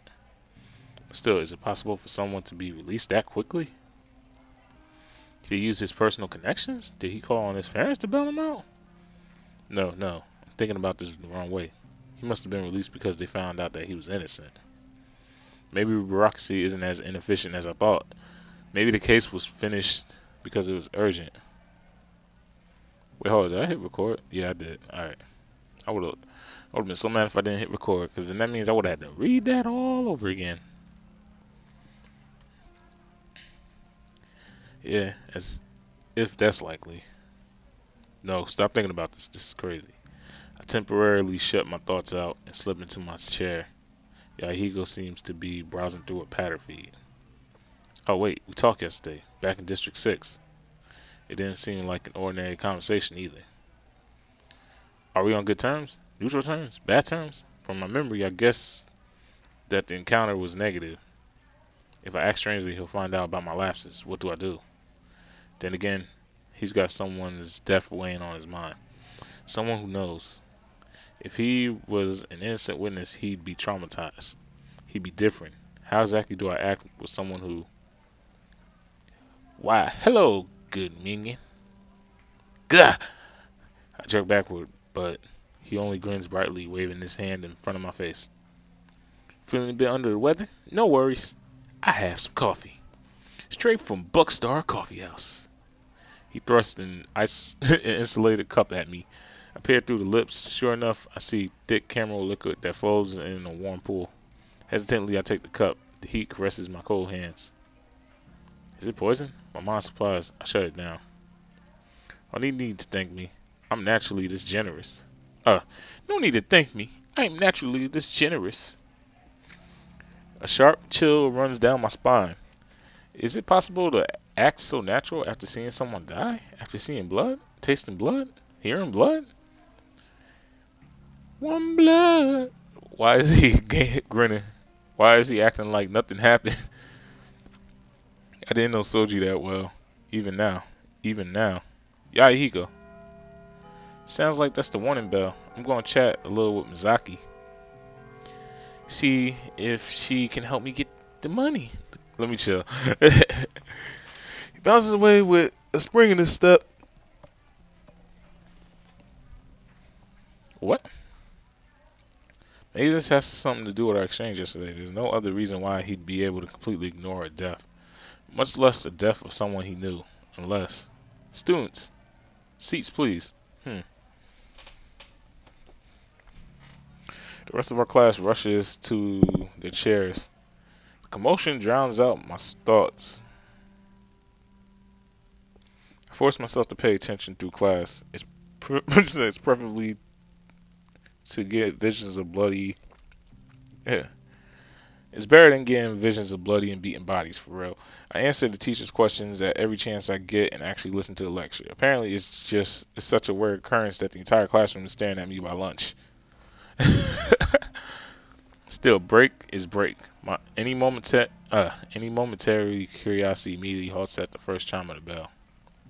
Yahiko tugs my shoulder, his face still alight with a cheery grin. Lunch cafe? Oh, the old gang? I still myself and looking straight into his eyes. Saw you on the train where Soji died. Yahiko freezes, his expression flickers for a single moment, almost too quick to catch. What happened? Why were you there? His face finds a stab of guilt wrenches through my stomach. I need to know who I'm talking with and who's talking. Oh, come on, man. If we don't wait too long, the lunch line will take forever. Hungry Overlord is not a happy Overlord. Oh, Hungry Overlord is not a happy Overlord. Yahiko. Well, I guess there's no forcing you if you don't want to come, even if you're a man. That's all for now. Quickly prances out of the room before I can slip another word in. Can't suppress a shudder of revulsion. The fact that Yahiko acting the same as he always does is terrifying.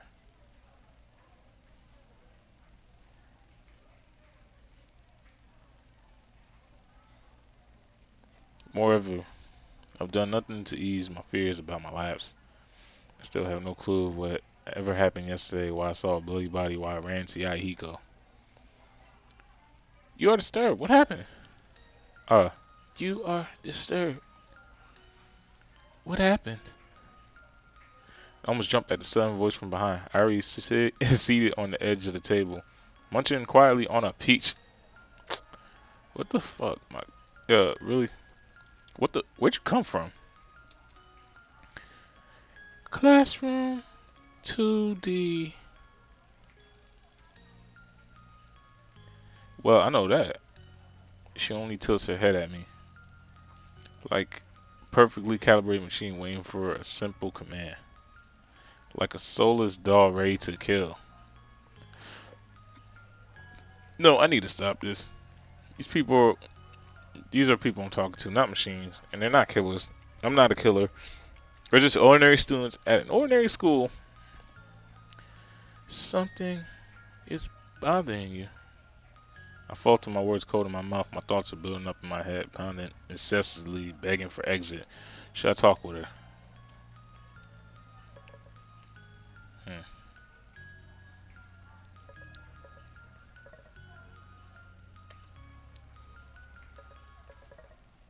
I don't see why not.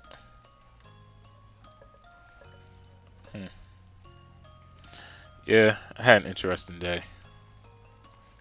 What happened? Well, I saw someone die. Maybe killed by my close friend. And when I was a jerk to the only person who stuck by me, then I went to the sketchy part of town. Went to the sketchy part of town where I saw a mutilated body. Except I can't remember how because my brain is only half functional. Not much. She evaluates me for a moment from behind her peach. Let's go to the rooftop. What? She only gestures for me to follow her as she pops out of the classroom. Well, at the very least, I guess it's a better place to talk. Like most days, the rooftop is particularly empty. Ari plops down on the upscale corner, nibbling on a peach. Sit. I obligingly settle next to her. She pushes a peach into my hand. You're quiet. She states this placid, the irrefutable fact of a textbook. I only stare at the peach. Is this for me? Yes. I can eat it? Yes. Hesitantly, I bite into the fruit. It's succulent and soft. I don't realize how hungry I am until that moment. I had plenty chances to eat, but little appetite. The sobering thought brings me back to the moment. I look into the sky, idly blurring whatever comes to mind. Feels like life has been the same for years, and now everything's changing. I don't even know why.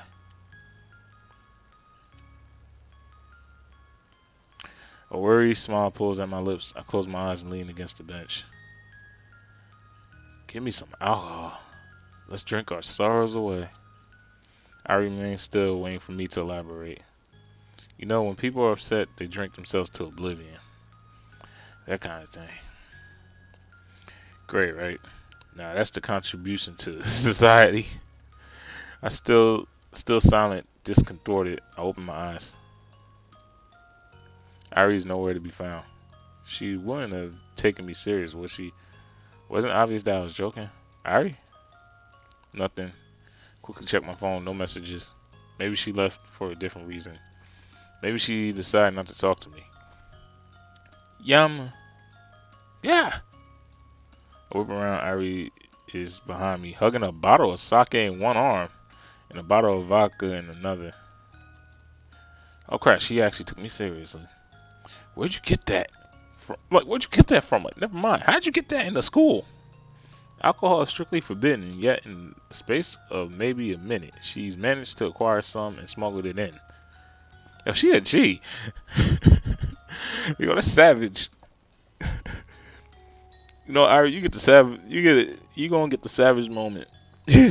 Cause somebody, how did she really actually sneak in alcohol? Like, yo.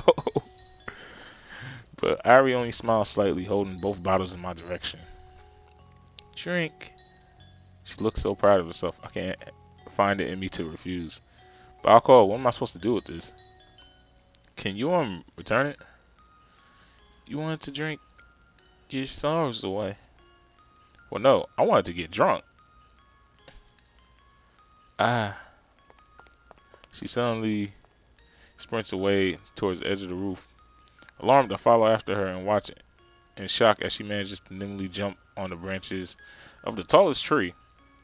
I can only assume that she managed to shimmer down the tree onto the ground because her small frame is immediately lost in foliage.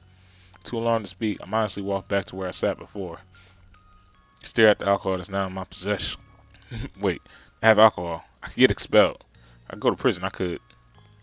Here. Yeah! Where did she come from? Didn't I just see her jump in a tree? Take this.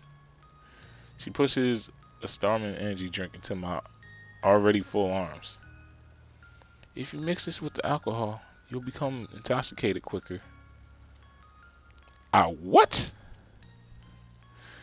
But you will feel alert, so you will want to drink more. Do not. I should have guessed that Irie would take my words at face value. But how does she even know all this? Wait. I don't want to get drunk. It was a joke. Joke? First of all, I'm not stupid enough to get drunk, especially given that my brain is only half functional as it is. Besides, it's illegal at my age, not that Irie seems to care. Okay, first things first. How do I get the alcohol out of school without anyone noticing? Guess I could just ask Irie, but that doesn't seem very fair to her, since I was the one who made her get in get it in the first place, unintentionally, of course. How'd she get it in? I know she can climb trees with ease, but maybe also went through the ventilation and sewer systems? But that's ridiculous, isn't it? Either way, the key lies in her hands. Alright, how did you... Bang. I watch in horror as the cork shoots out of the vodka bottle and sails into the... Oh my goodness. Sails over the railing, pummeling into the ground below. Ow! What the hell? I'm like, ow! He's like, what the hell? Oh.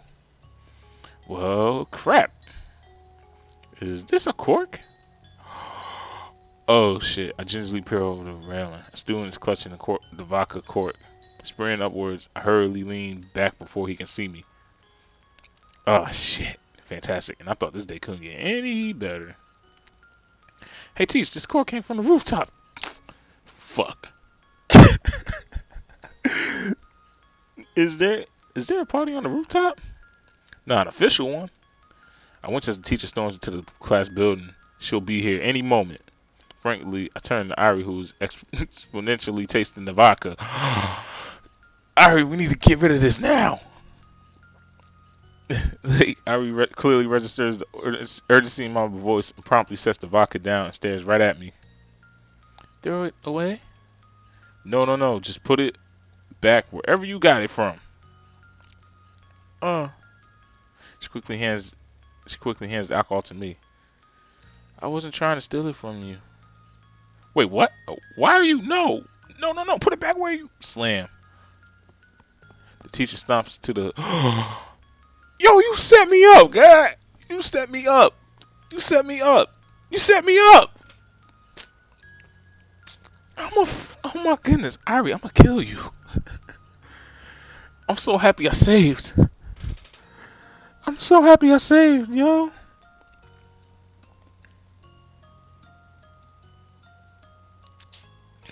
The teacher stomps to the rooftop as if she's searching for someone to kill.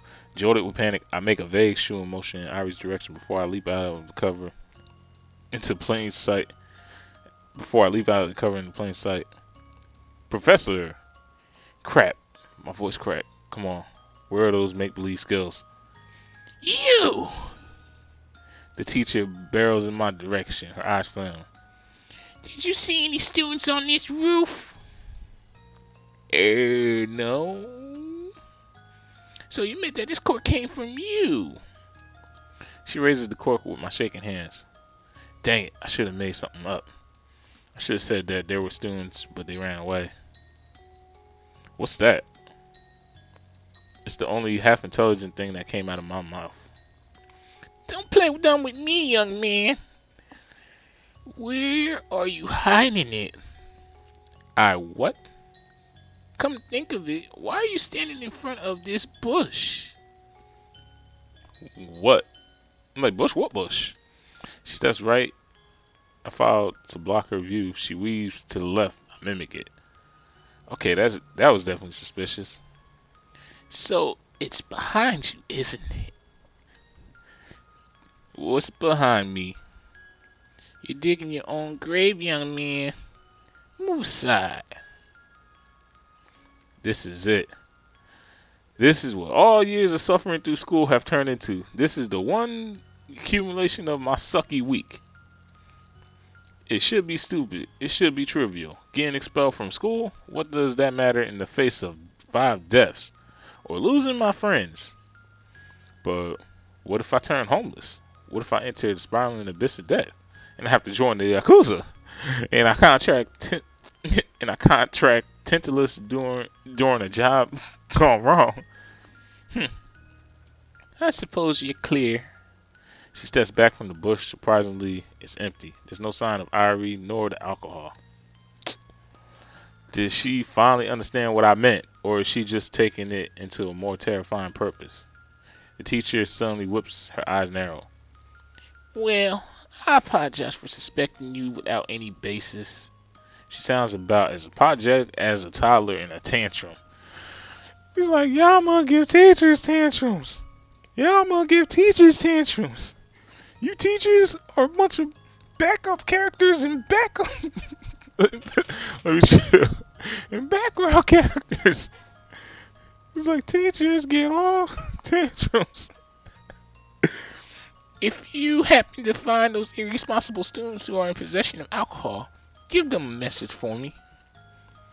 They can run, but they can't hide. Then, just as abruptly as she entered, the teacher races from the rooftop, slamming the door behind her. I only sink to the ground, relishing the relief that washes through my veins. Like, I live another day. I'm so happy. What a ridiculous encounter. Yama. Yeah! Again, she appears as if from nowhere. This time, the alcohol is nowhere to be seen. I understood. I put them back. She's practically bursting with pride. Well, for Irie, instantly I pat her on the head. Thanks. She only nods placidly and continues to munch on her peach. Just curious, but where did you get that stuff from anyway? The vodka and sake. Cafeteria kitchens. Oh, I see. Okay. Yeah, yeah. See? I was like, wait a minute. You stole it from the cafeteria. They weren't using it. Well, it's still, yeah, like, why do they have it? It's still the school. It's illegal for minors to drink, and it's legal to steal. So must it be a double illegal for a minor to drink alcohol that's been stolen? Who would have ever thought of taking the kitchen stock? The idea is either genius, insane, or both. Come to think of it, how does Irie get her peaches? I swear that her stash is inextinguishable. Every time I see her, she has a new peach. It couldn't be. Hey Irie, by any chance? No way. This is ridiculous. All of this is ridiculous. Joking about alcohol, almost getting expelled. Peaches, endless peaches coming from nowhere. So, said Murph bubbles at me in a weary laughing ridiculous. Brain damage, memory lapses, bus accident, mutilated bodies, double-faced informants. Her and Ruri, her and Masato, Mr. Ryota, and Yahiko, and Azari as serial killers. And Ari as serial killers.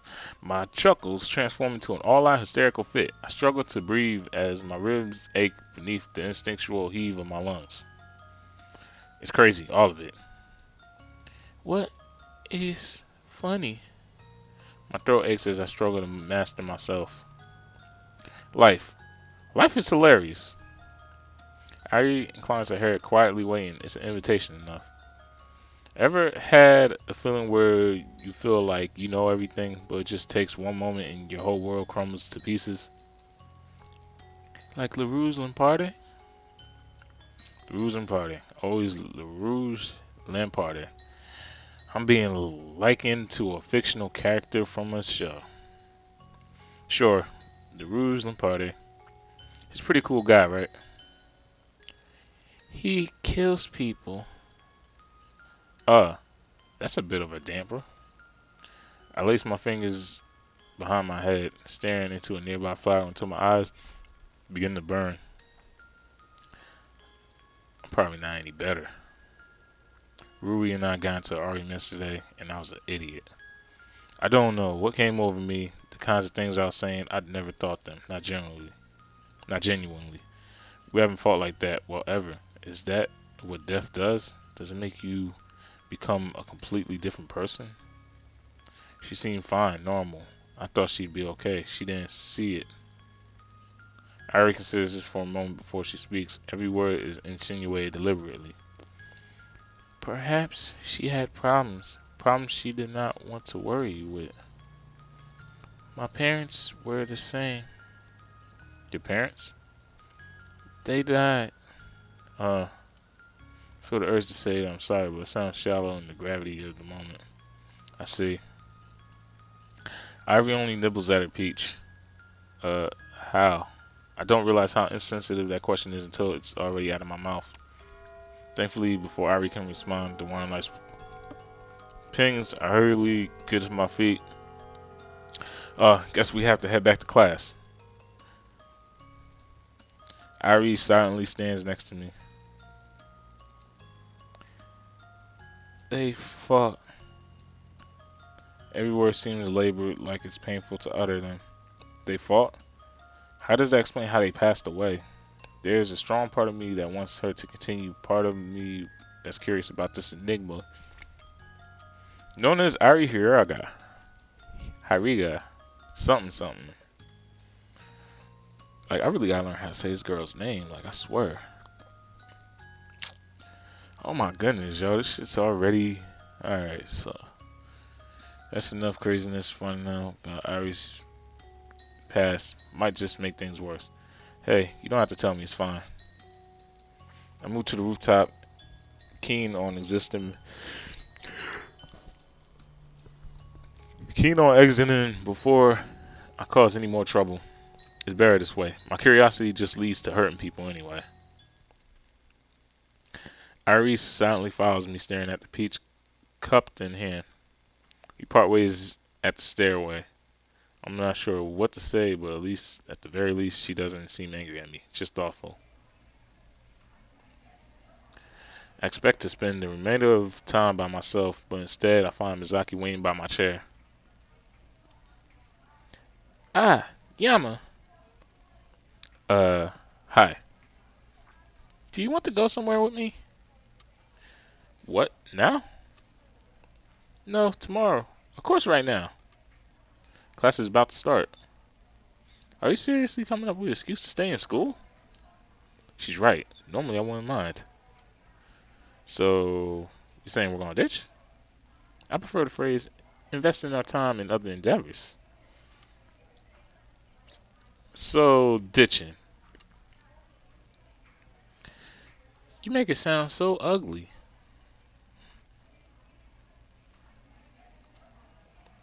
As sudden as this may be, it might actually end up being kind of fun.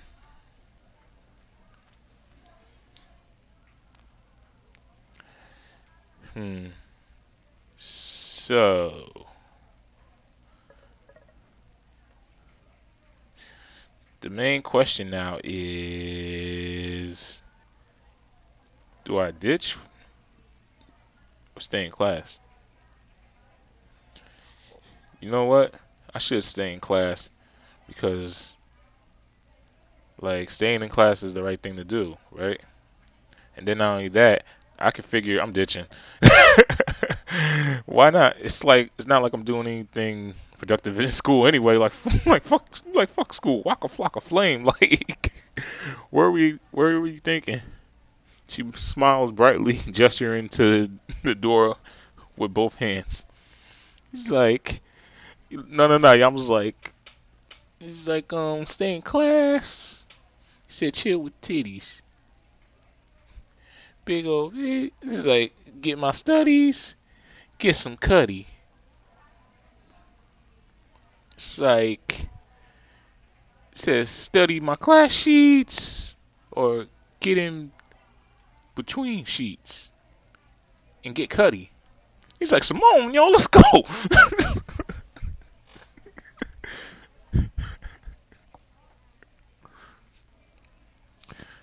Let me chill. I was about to go until a whole next Friday. She smiles brightly, gesturing to the door with both hands. You'll see. I blithely exit the classroom right as the bell sounds. As we make our way down the street, newfound excitement takes the place of anxiety. It's definitely a welcome change.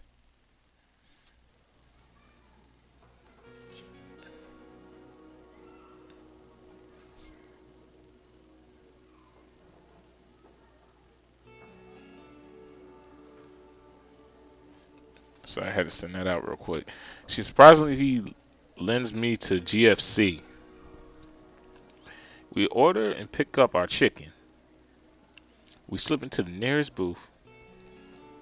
I found this place the other day. The wings are really good. I know. I come here a lot, actually. Really? Well, not recently, because of the investigation, the lashes, the serial killings, Ruri, Misato, Yaiko, people who I used to be able to trust. And surprisingly, they're turning on me. Like I didn't see this. Like I didn't see this coming. Like I didn't see this coming. Like for real. Like Ruri, I understand. Like I understand to a point that that was somewhat Yama's fault, but it wasn't completely his fault. Like no, that was not completely his fault. Like Yama, that was not completely your fault. You had a lot to do with it, but it wasn't completely your fault.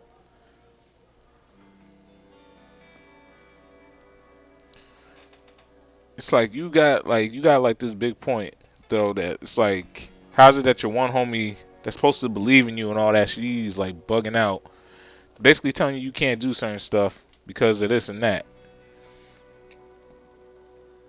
It's like it's like I understand sometimes it's like stupid decisions and you're being a friend by telling your friends you can't do certain stuff, but it's like if you don't reinforce that with positives enough, you get situations like that. It's like, yeah, you may not be able to do this one thing, but you know what? You're a good friend. You can do this. You can do that. It's like nobody stings people. When I say sting, I mean like has like good remarks, like good comebacks or whatever at people like you do. Like nobody keeps their calm like you do. Like you keep your calm usually doing like the craziest of situations, or you're it's like stuff like that. But anyway, that's where loyalty is on another thing. But I mean, I don't know exactly how much Yama's ever snapped on Ruri in life, but I doubt it's been that many times. Now that I think about it, when was the last time we all ate together? Has it really been that long? Or is my memory just that unreliable? Somehow Mizaki manages to catch the change in my face. She quickly leans forward, her attention fixated on me. Something's bothering you. I assume it has to do with your fight with Ruri. Wait, how do you know about that? Because she told me. Well, more like I forced it out of her. Her exasperation is quickly replaced with concern. So you're still having your lapses? She told you about that, huh? And about Misu. And that you almost drowned. So what are you going to do? Lecture me about that too? My response comes out harsher than I intend. Instead of getting angry, Mizaki only raises an eyebrow in bewilderment. You jumped into a river to save someone. Why would I lecture you? Because I didn't save him. Miki, because I couldn't even save myself. I just ended up being useless again. You're such a damn dumber!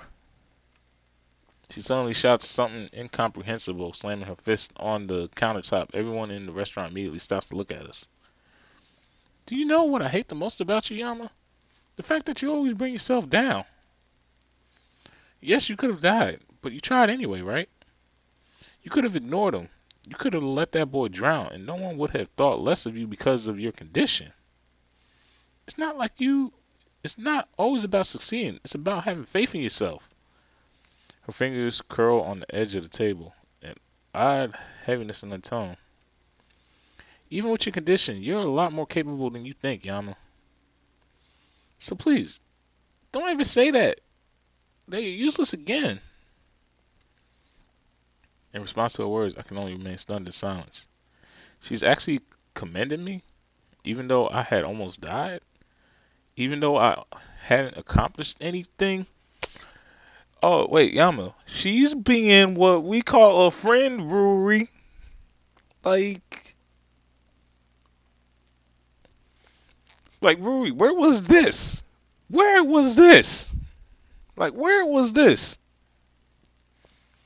It's like I get... Matter of fact, Masato, where was this? It's like, yo, Yama actually tries. If anything, if any problem he has, and I can relate to Yama on this, if any problem he has is having more faith in himself.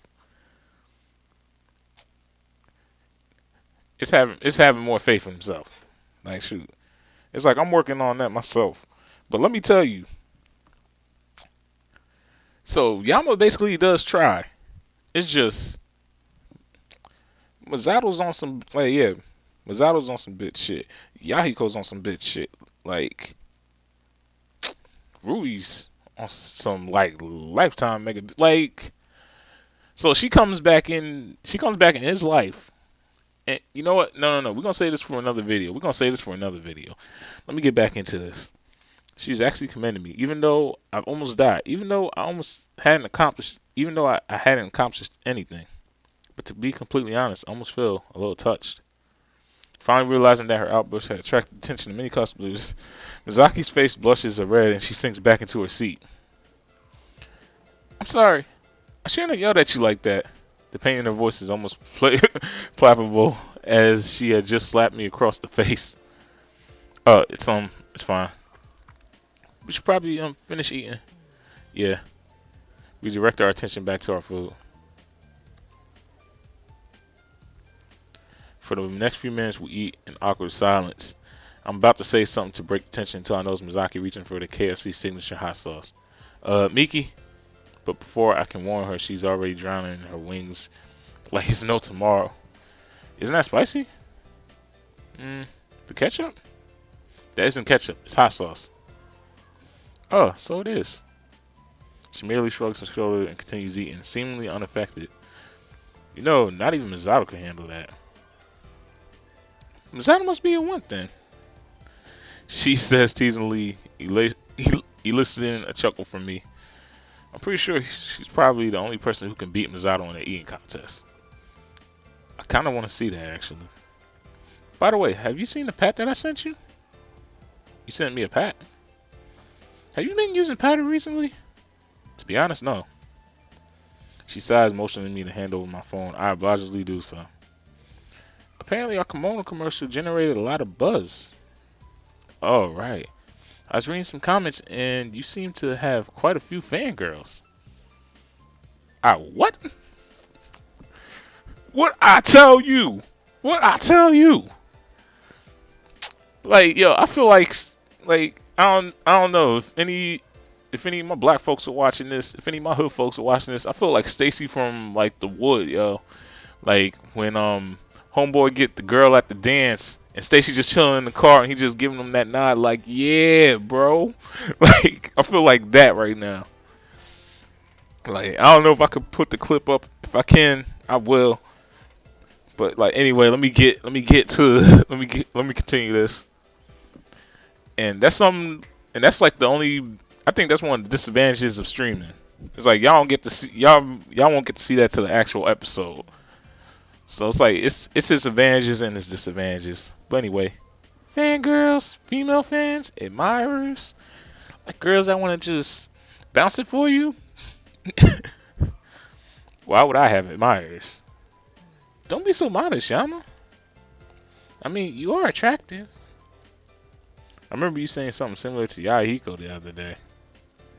Oh, don't worry. I think you're much cuter than he is. Ooh.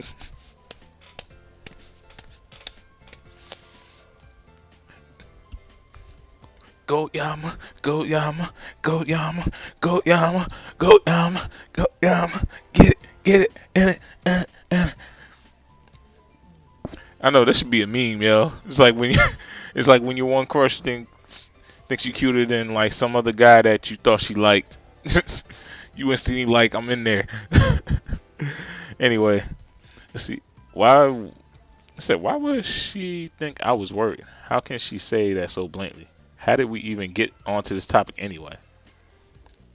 Here, I'll read some of the comments to you. I'd rather not. He's so cute. I wonder if he has a girlfriend. I've never seen this actor before, but I like it. I like a lot. The acting was so good. Are they really a couple? This guy makes me question what.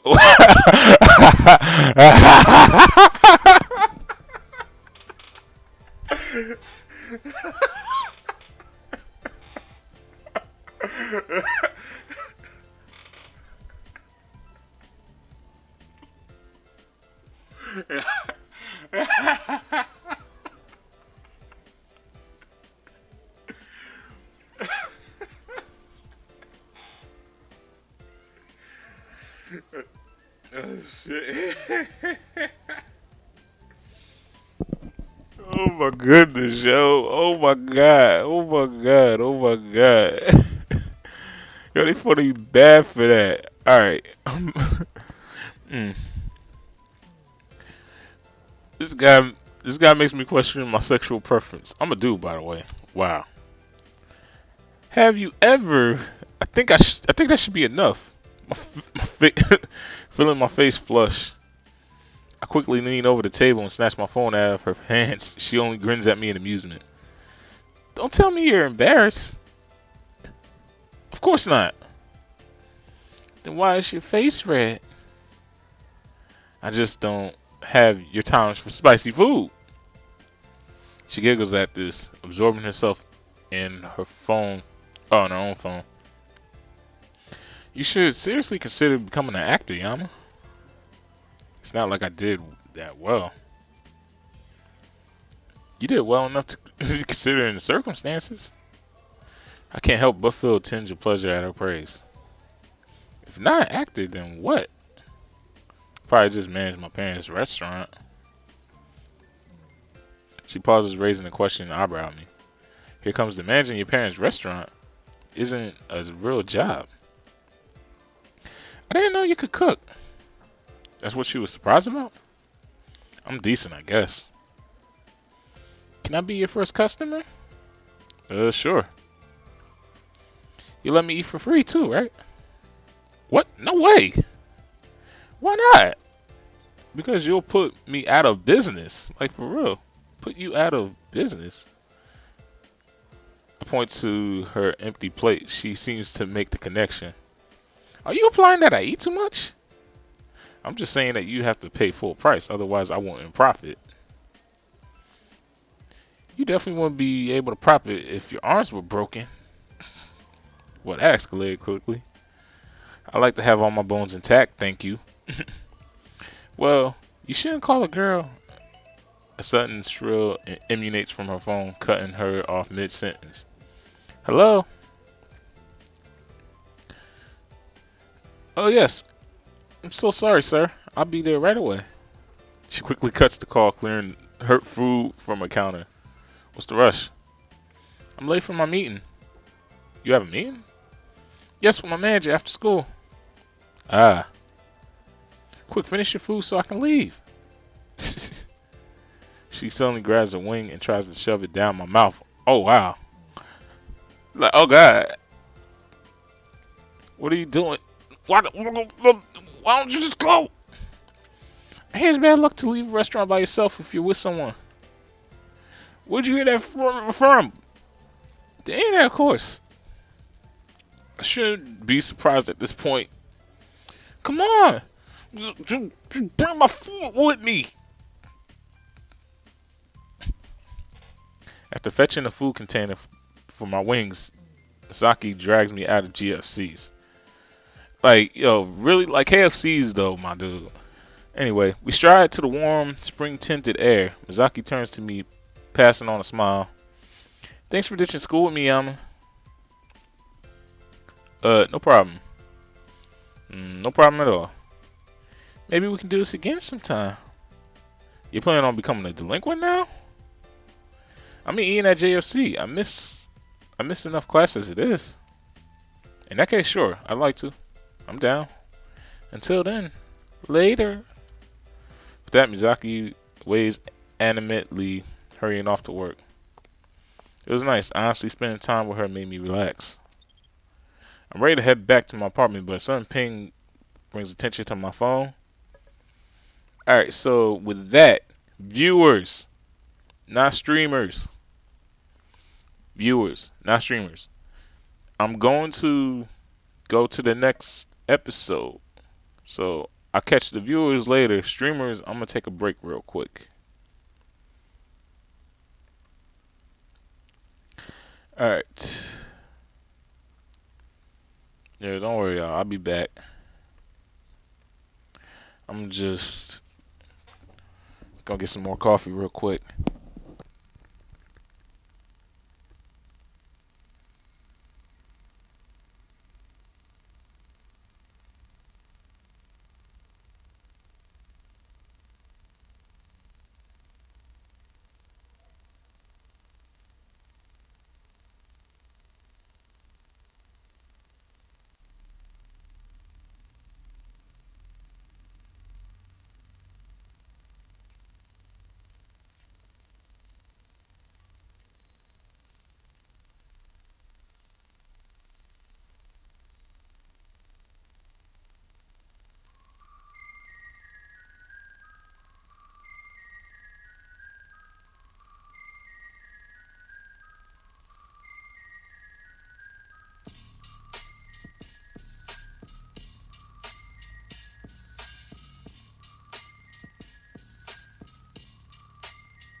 Freestyle off the top of the dome.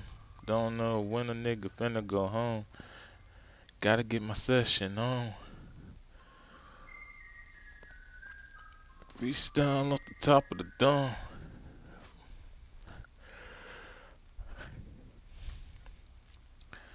Alright, I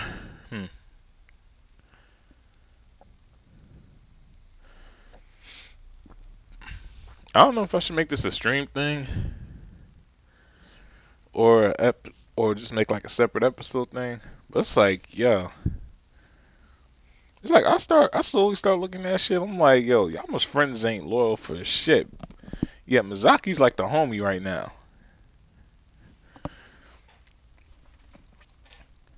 It's like I take that back. You know what? Mizaki, Elizabeth, and Akira are cool. This is kind of why like it's like I'm slowly like regretting like even like him being friends with Ruri. Like I'm slowly not feeling bad for either choosing Elizabeth or Mizaki in this scenario. Akira, I'm just like yeah, like not so much or whatever. But it's just like shit just getting on my nerves, yo. I really like Rue's been getting on my nerves for a minute though.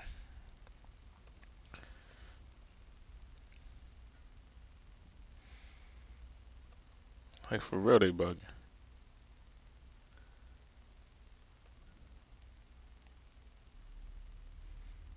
Hmm. I know we good. Guess it's just my headphones. Anyway, I'm ready to head back to my apartment, but a sudden ping brings my attention to my phone. Who the fuck's that on my phone?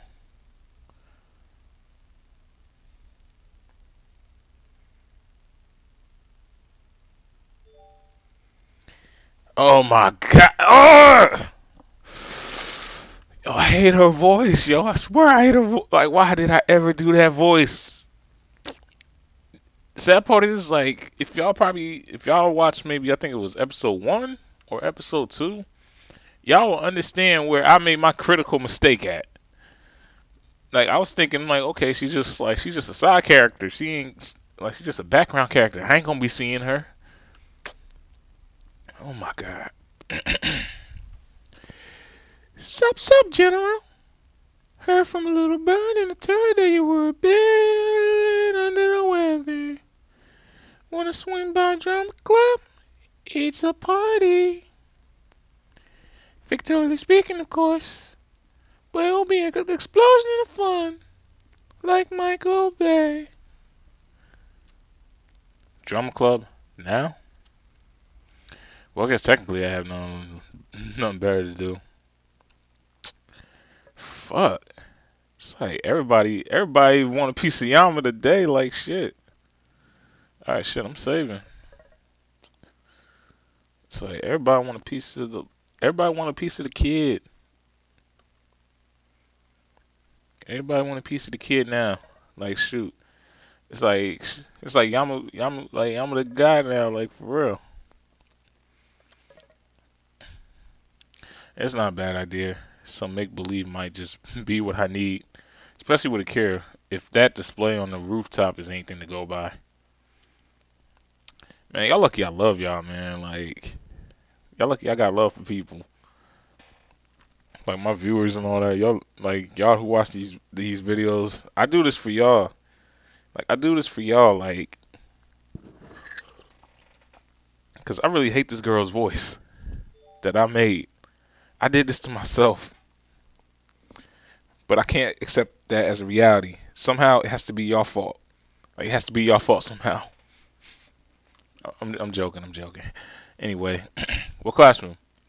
2C. Be there or be a cupcake. Because you know, a square is just so yesterday.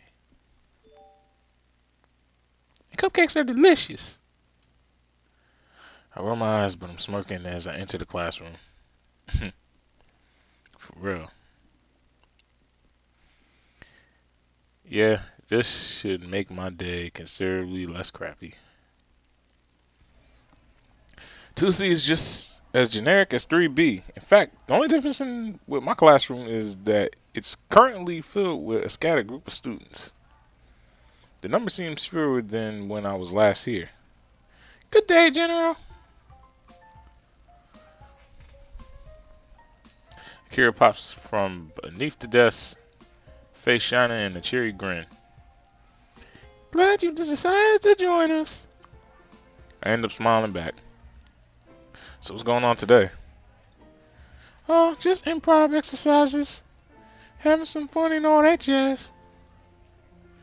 Our improv performance the other day was about as successful as a Puritan party.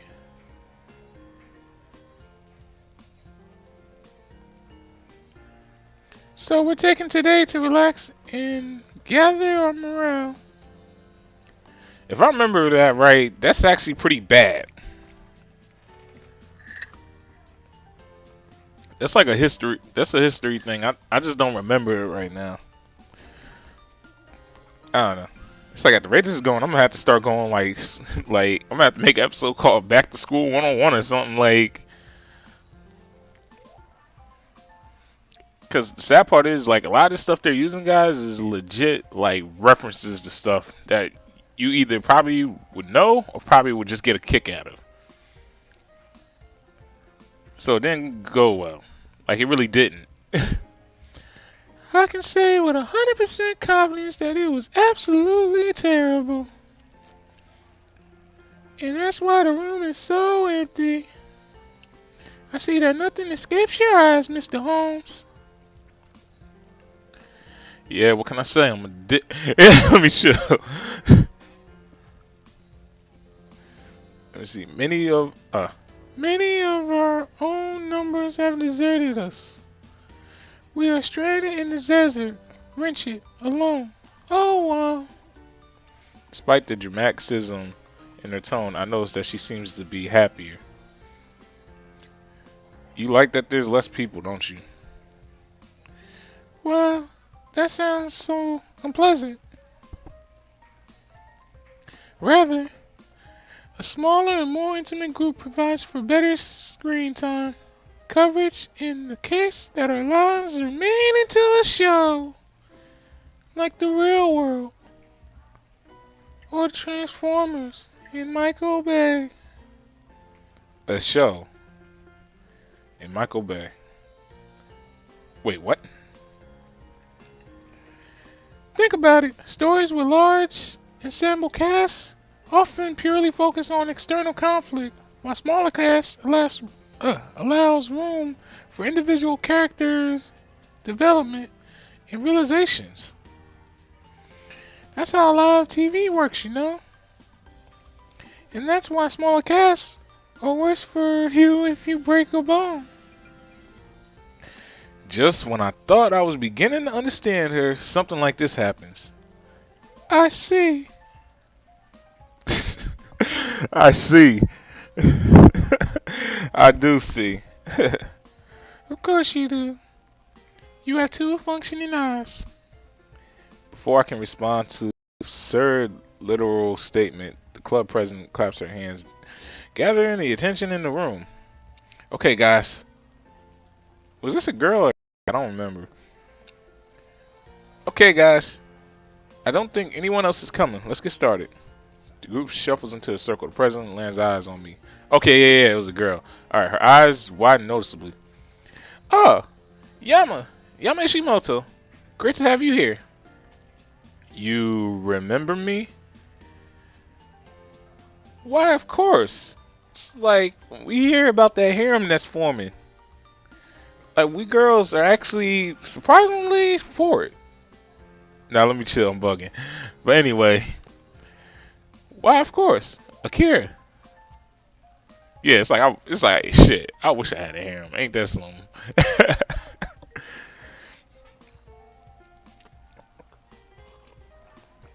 I don't know. I think in real life I wouldn't even be able to handle that. Like I don't know how like anime characters even handle that. I'll be getting some though. But Akira frankly makes some kind of vague gesture with her hands. The president coughs.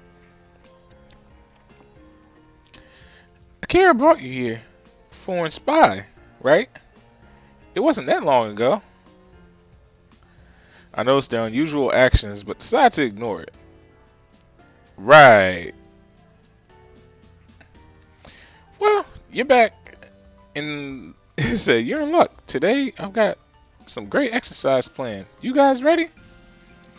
The group, though small, lets out a hearty roar. The president slides a hat toward the middle of the room. Inside it lies a tangled mess of paper. Okay, let's do some warm-up improv. Akira, do you mind? It'd be my pleasure, Prez. She eagerly shuffles forward and snatches a random slip. Her eyes drift off to the words. My character is a lawyer. Good, Tetsuya, why don't you match her? Sure thing, Prez. He also extracts a slip and snorts in belief. A dragon with an attachment complex to his captive princess. Wait, with an attachment complex to his captive princess? Great, you guys know the drills. 3 minutes, ready? Kira straightens up, adjusting her jacket. Her partner leaps onto the desk and curls lithely as if he's actually a dragon. Go! Kira strides forward, whipping her fingers to her partner. Like, hold it! Mr. Dragon, are you not aware of the severe consequences associated with kidnapping? It's a serious felony offense.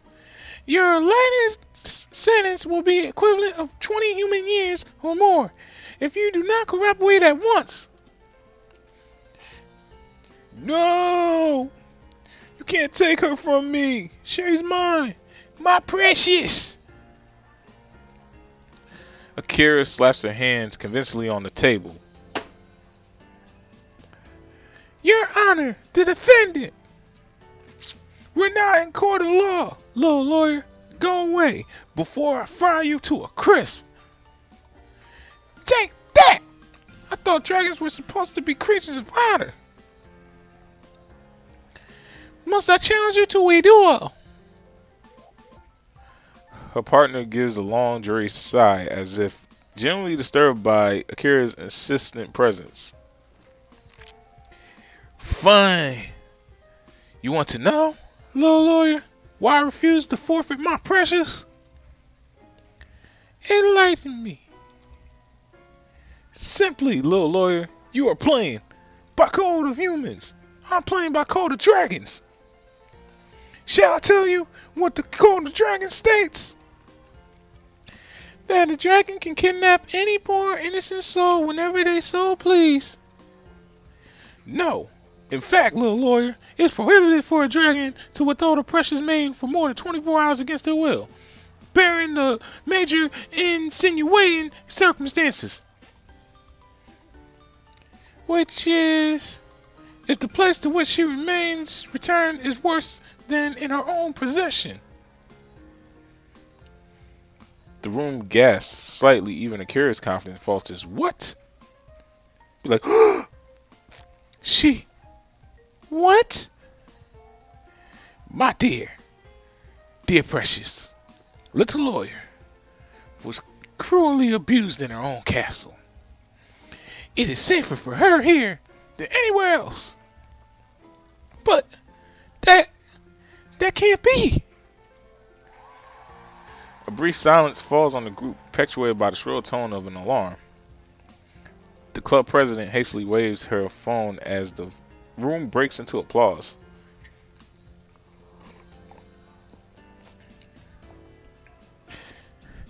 Time's up! Great job, Akira, Tetsuya. That was really creative. That plot was brilliant comeback, Tetsuya. Yeah, it was fun to watch. Oh my goodness, I can't do some of these voices. So this is what improv. So this is just an improv where everything goes? Actually, it's more like a battle of wits. As the improv continues, a scenario is created where each person clearly takes one side. While staying in character, they must figure out how to win the battle of wits before time is up. That doesn't seem very even. Oh no, I'm just no good at it. You see, I should have said that the princess was actually Spartan. Therefore, what the dragons perceive as abuse, society perceives as normal. That kind of improv concept is very interesting. I never thought of something like that before. Okay, next, Yama, you want to give it a try? Sure. I pluck a sheet of paper from the hat. Ah, just my luck. A delinquent boy. What you get, General? An honorable samurai? A terrific knight? Michael Bay? Sorry to disappoint, but... Hi guys, sorry I'm late for class. Suddenly the door flies open and Ruri comes rocketing into the room, dumping her backpack to the ground. My mind runs blank. Oh, shit. Ruri, she's part of the drama club. I'd completely forgotten. Why am I talking like this? Oh, perfect timing, Ruri. Why don't you play opposite of Yama? We're doing battle improv. Ruri's eyes land on mine, surprise etched clearly over her features. Guilt churns in my stomach as she shuffles away, her adopting clearly awkward tint. I probably... Come on, The hat's waiting. I think I forgot something. she inches through the doorway. I wrap my fingers in my pocket, trying to stir the stifled air out of my lungs. Ruri. Ruri halts and steps, staring pleadingly at Akira.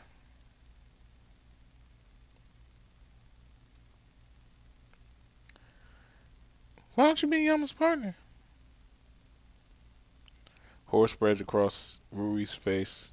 Fierce indignation rears in my stomach. I bite my tongue to keep my words back. Why of all days for her to interfere? Why today? Why does she not know what happened between Ruri and me? Is this her way of exacting revenge since she got into a fight with Ruri?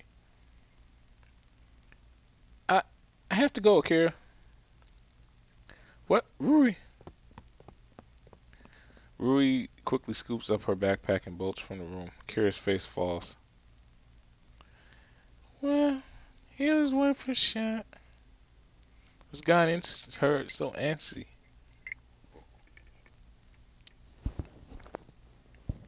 Please tell me I ain't getting none of that in the mic. An uncomfortable silence descends upon the room. It's more than I can bear. I hurriedly grab my backpack and my mind still clouded with anger. Sorry, I have to go too. Thanks for the performance, though. Wait, you too? Already? General, why? Goodbye, Akira. I barely am able to keep snap out of my voice as I rush out the classroom. Stop only when I break into fresh air. My thoughts now broken from their mode are racing uncontrollably in my head. Ruri, train, Shochi's death, seeing Ruri, yelling at Ruri, hurting Ruri. I even forgot that she was in drama club. General, hold up. Kara sprints to me, face wrought with worry. Why'd you leave all of a sudden? Clench my jaw, working to keep my words civil. Kara, I need you to be honest with me. Okay. Did you also ask Ruri to come to drama club today? She usually comes, but I wanted to make sure. That's answer enough. Why did you want to make sure? Because you wanted us to meet? Well, yes. Kara, please. I told you this before, but you need to stop meddling. Look, Ruri and I fought yesterday, What just happened in that classroom? Well, I think you might have made the scenario a whole lot worse. General, I know that you and Rui fought. What? My anger blossoms in my stomach. Then why did you plan this? Did you intentionally try to make us miserable? Is this because you and Rui are on bad terms? No, Rui and I made up a long time ago. Well, actually, it was just yesterday. But still, This appeases me slightly. Try to withhold my accusations. Then why? you need to make up for Rui, General. I wasn't there, so I don't know who was wrong and who was right. But it's always best to apologize first. The words are unusual, straight, and simple, especially coming from her. Still, I don't appreciate how she's mailing. Hey, what's up, sis? Oh, they do? What you up to?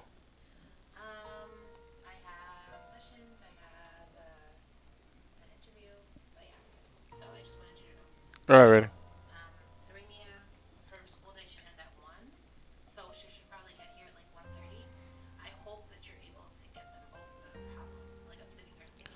1:30. Yeah, yeah, that's no problem. What is what?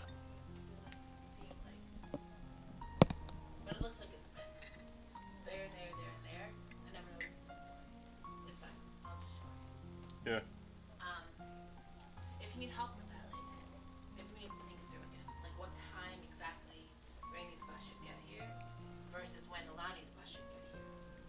You said it was getting here at like 1, right? Ends out at 1. That might actually be a problem. That's a, yeah, that might actually be a problem. Yeah.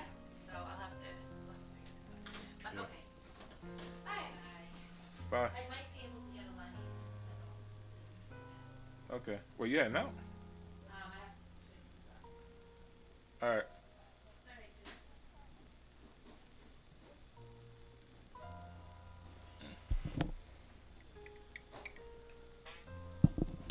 Yep. On that note, I shall be back.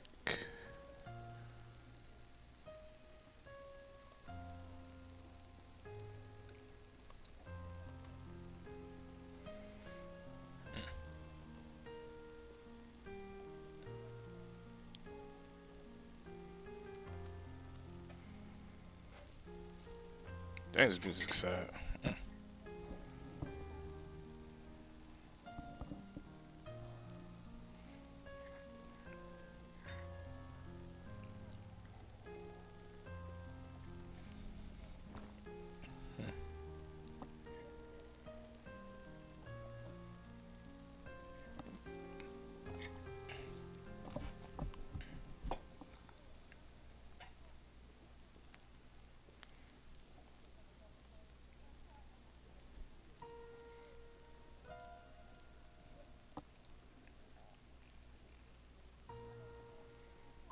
Hmm.